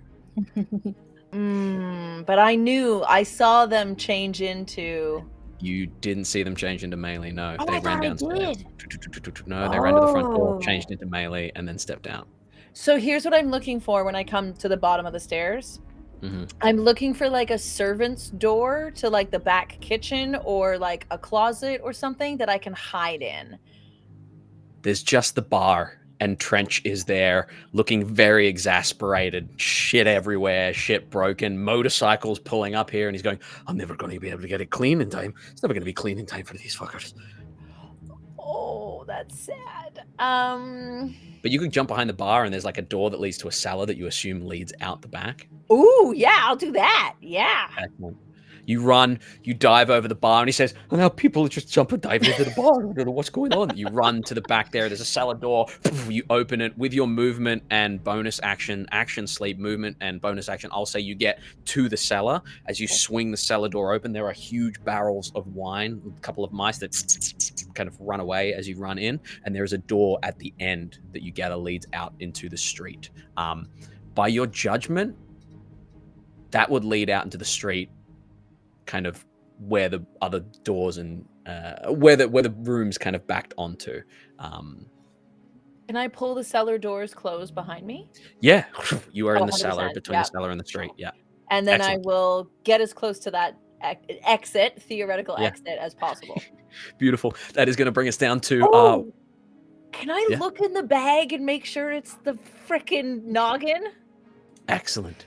You look in the bag. As you open the bag, it is like Dan Aykroyd's wet dream. It is a crystal skull. It seems to have almost a star field through it. The story of that is so odd. Go look it up, of him making crystal skull vodka. The skull is beautiful. It has like a star field through it as far as you can tell. And as you kind of slip it out, go ahead and make a real quick intelligence check for me, or investigation if you're proficient in that. I am proficient in investigation. I will You're take expert. that. My goodness. Oh god, a 14. You are not having the best luck with your rolls there. I will say with a 14, there is something about the way the stars line up in this skull that you figure you might need to hold it up to a light in a certain way, and you might see what's going on there. But it doesn't just Ominous, seem like and I put it crystal back in the skull. bag. Okay. Ominous! You close it there. Excellent. That is going to bring us down to 1. Fantastic. All right, so all of that crap fell out of the window behind us, just give like the boys and ladies and whoever else is coming on their hogs. Your constituents. Take care of that, would you? And I'm going to head around to the front with blood just flying off of Winton in the breeze. Correct me if I'm wrong, but there was a halfling and an orc thrown out a window in the front. Yeah, round the side. Yeah. So you basically, if this is the building at the front, melee is standing out there. At the side you just came from, there's a Balgura crushing 2 elves, and around the other side, I'll say you can cruise around. The other side is a a halfling on a bed of pillows, and an orc like crumpled, like scorpion on the ground there. We are puttering around all the way that side, looking at this. Looking at the orc and looking at the hat. It's just another day at the Hogswallop Inn, and fly in the window and looking around. Now, when I was looking, Weasel Lee saw Sepha grab the satchel, correct? Yep. So, which way did you go? Which way did you go? I'm asking the bartender, I guess. Who are you looking for? Melee just went. Well, no, that's not Melee. That's a weird thing right there in the doorway. That's not Melee. Who are you looking for? I was looking for Sepha. Sepha. Just nods to the cellar behind him. I mean, I do not know how much. That will be your. Yeah, you've done a lap essentially, and you can come in. You can be like near the bar, but yeah, that'd be your movement there. Yeah, Sepha, the bag. I can make it disappear. The bag. I can make it disappear. Through the door there. Excellent. That is going to bring us down to the Balgura, the monk, and the grung. The grung is going to waddle downstairs very slowly. As he waddles downstairs, you see him one. He's kind of to the left of you as you're in there, and he goes, and that's 6 seconds. The monk is going to upstairs, run to the window, look down, run back into the room that they were in, and you watch as that chalk circle, anyone there would see that the chalk circle is kind of lit and ignited, and the monk is going to just kind of nudge it with his foot, rub it out, pick up a bag, and start to run down the stairs. As he's running down the stairs, he gets his full movement. He'll use his action to make it full movement. And as he gets there, he says, "We have to," and that's going to be his turn. Bringing us back around top to Winton. What would you like to do as these individuals are slowed trying to chase Sepha, who is apparently in the cellar?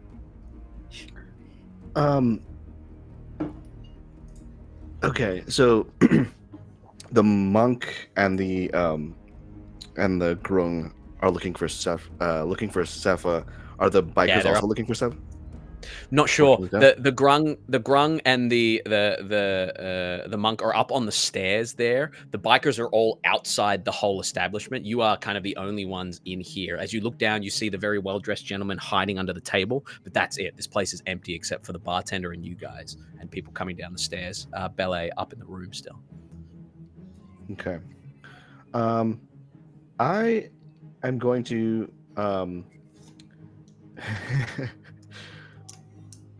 I think I'm going to maybe like move behind the bar if I can, and sort of hide.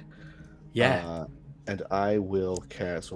I have the Eldritch Invocation that lets me cast Silent Image at will.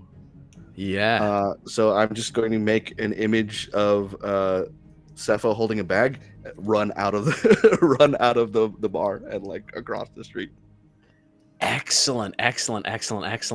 You dismount from one's bike. You kind of slide under the bar there. As you slide, like jump over the bar or under the bar. Trench says, "For fuck's sake, it's not a public bar. Just." And as you kind of cast silent image, it runs past Melee there, who kind of looks. Anything else you want to do, Winton? Nope, that's it. Just trying to like maintain Beautiful. this puppet show of Steffa running like across the street. Excellent. Grung was the one Melee. that I put to sleep, though, right? Yes, the grung is the one you put to sleep. Yeah, so just the monk is kind of running. The grung's still at the top of the stairs. Oh, Yeah. okay. I thought Yeah. they came down the stairs, and I was like, "But my sleep spell, the only No, thing I'm I've done." losing track of all my NPCs. Melee, you reappear wherever you want, and you can see there's a double of you there. Yeah.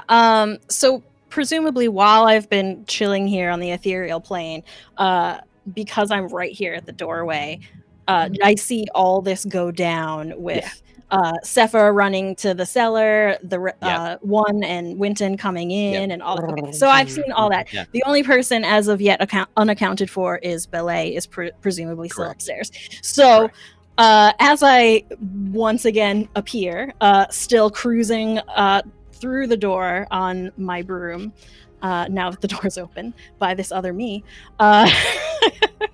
I'm going to fly out over the broom riders outside and just point down at the other me and say, "She's a poser, guys, get her." We're gonna fly up to the open window that people have been falling out of, and try to just swoop into that window and see if Belay is there. And I'm just gonna say, I think it's time to get out of here, and I'm going to hold my action to see if Belay will get on the broom. And then I will action dash with the broom if Belay hops on. Beautiful. And we'll get the fuck out of here. Do me a favor. Roll for blink, please. Oh, hopefully I don't blink this time. Let's see. I didn't blink. Excellent. I'm still here. She comes roaring in through the window there. Can you roll a persuasion check with advantage for me? All right. For your fellow motorbroom riders. Mm-hmm.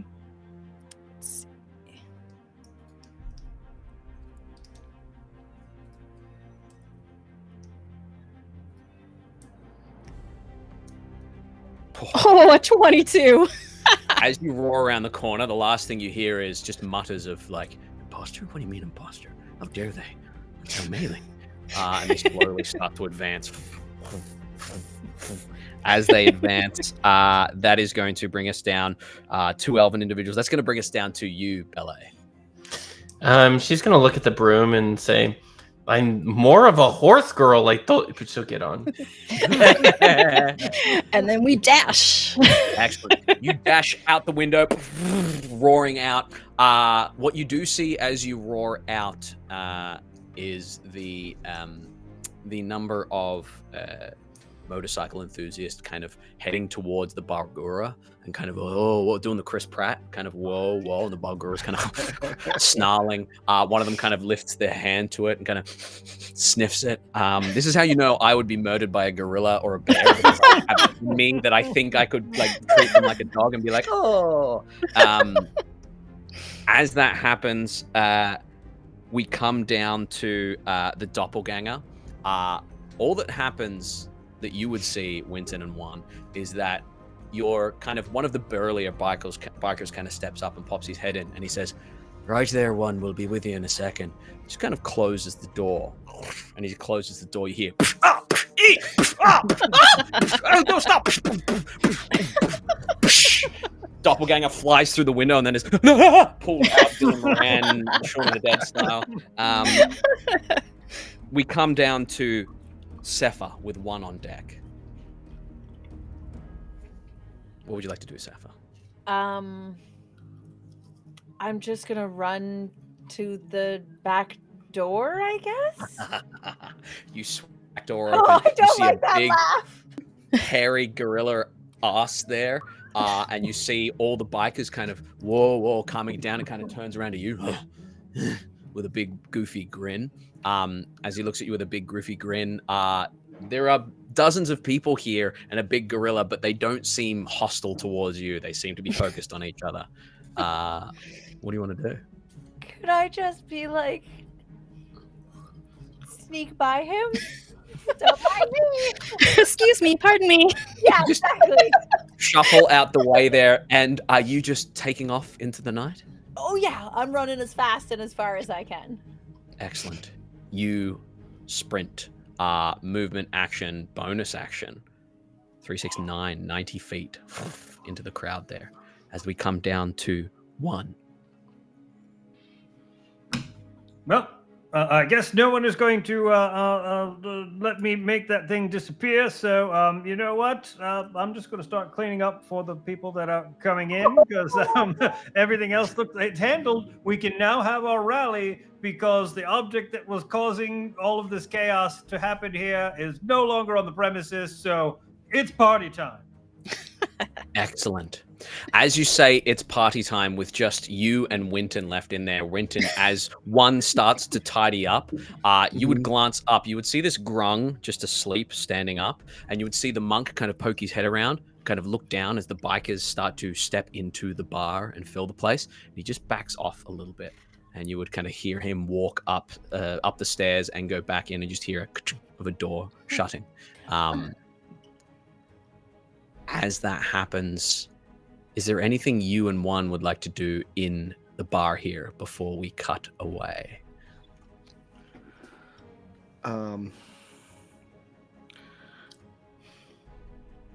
I will. I'll cast another silent image. It's going to be the monk coming up from behind the bar. And he's just gonna flip off all the motorcycle riders and then run up the stairs. Yes.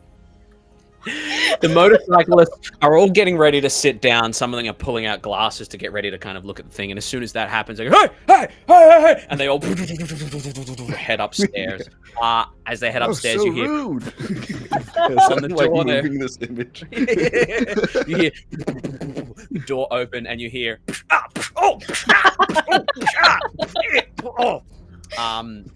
In the meantime, Whitten, are you still bleeding profusely everywhere, all over this pristine floor? Very much so. All right. Well, I mean, I'm just going to prestidigitate the blood away so he looks less bloody. Thank you. Like woozy and like trying to stay on my feet, but I'm clean now. As we bring down the curtain on the Hogswallop Inn, one, would you like to take us through how the meeting begins finally before we cut away to Ballet and Melee, followed by Sepha? I mean, I could actually I'm going to roll back some of the activities that I had thought about planning and starting out because activities were already provided. We got to go and they get to go. There's a guy upstairs. There's a gorilla outside. I mean, We still want to play cornhole. I mean, it'll be coming, but have a few libations first. I hear the gobby noggies all around, please, for everyone. I don't think that's what I want to call it, but yeah, sure. And then we'll just get people drinks. We'll kick off, and we will be checking off the list of people that did bring their paperwork, the certified signed paperwork, to achieve their Iron Butt Awards, and we will have recognition for that, and we will, pin on some pins, and we'll just start drinking. There's nothing else we can do there. Winton, as they're handing out badges, there's this weird line of graduation, acceptance, and what it is that they step up, and then one or someone else with a wooden paddle just spanks them on the ass, and if they make no motion, no movement, if they just take it, they get given a badge, and that is how they test whether they have an iron butt award. We cut away from there. We zoom out to the sky where Ballet and Melee are flying. Where are you guys off to? Well, I really wanted to go to the rally. So I'm going to start kind of wide circling to kind of scope out the area and like see if it gets a little less hot. But in the meantime, I'll probably fill in ballet on what's been going on. Like, so I found some stuff that I think that was cool is cooler than what we were looking for. Oh, What do are you we? want to do? Oh, are we? Are we partners in crime right now? Do you want to be? That's what this feels like. It's like we're separated from the group, and you're telling me about the secret. Well, I mean, we could go back. That's fine. I have snacks. Okay, cool. You do a fly through from a takeout joint or something like that. As you fly through, we cut to Sepha. Sepha, you duck, dodge, dip, dive, and dodge, and you glance up and you see Ballet and Melee heading back towards the Hogswallop Inn as you kind of duck into an alley. Where are you off to?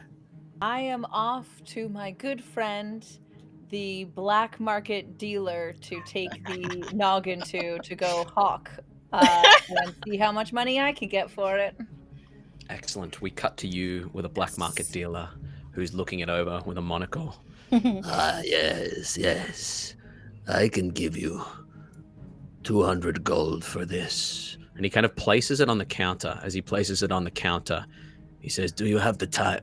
Never mind. And he gestures, and the light affecting the sundial moves. As the light affecting the sundial moves, the light shines through the skull and projects something onto the wall.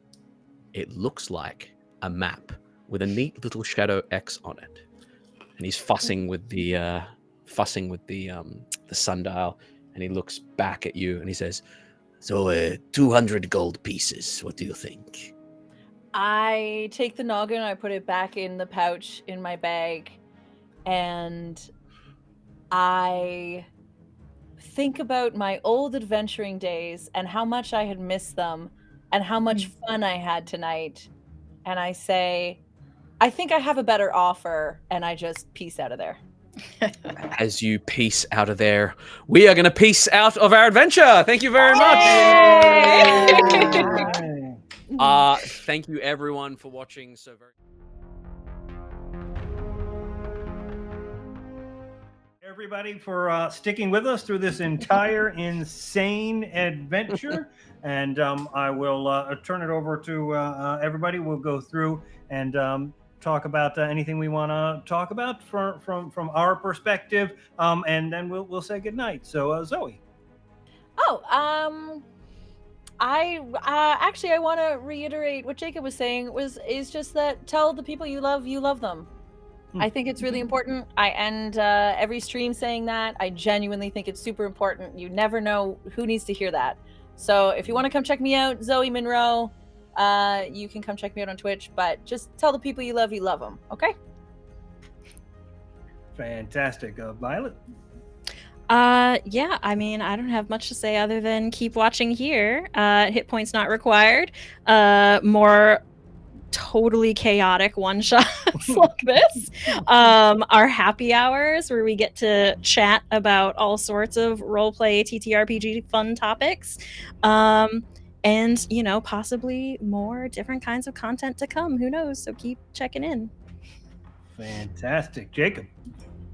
Yeah, tell the people you love that you love them. Very important. You can find me on the socials. I think it's at Jacob Ryan Mation. But the main thing I do is I have a D&D podcast, Theatre of the Mind Flayer. It's very silly with a bunch of friends up here in Vancouver, improv buddies and acting buddies. So check it out. It's very naughty on occasion.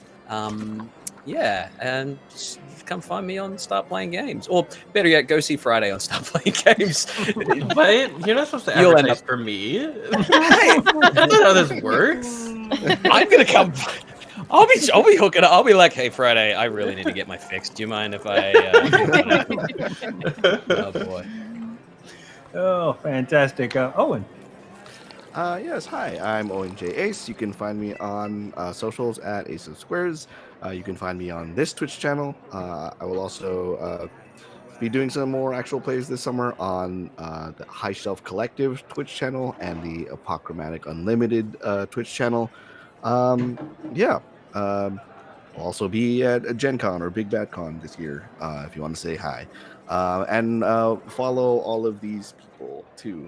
And see them on Start Playing Games. They're very cool. And Yeah, but tell if you people had we to love pick, you. if you had to pick one, Owen, if you had to pick one, me or Friday, pick one of us. Pick one of us. Oh no, my video feed is cut And we'll put a pin in that, and we'll circle back on that later, Friday. Hey, thanks for watching, and if you donated, thank you for donating. I hope everyone has a great night. Hey, thank you. And yeah, like everyone else has said, please tell the people that you love them. Show love. Show me love. Show this channel some love if you want by joining our Discord. And we can all spread some love together. In the meantime, I want to thank Friday for being an amazing special guest on this stream. I want to thank Trip for taking care of the chat and making sure everything goes okay there. Always Rook out there making sure we all look and sound amazing. And I want to say, just remember, hit points are not required to help out a good cause. So please go and help and support the cause whenever possible. Thank you very much. Have a good night. Bye. Thanks, everybody.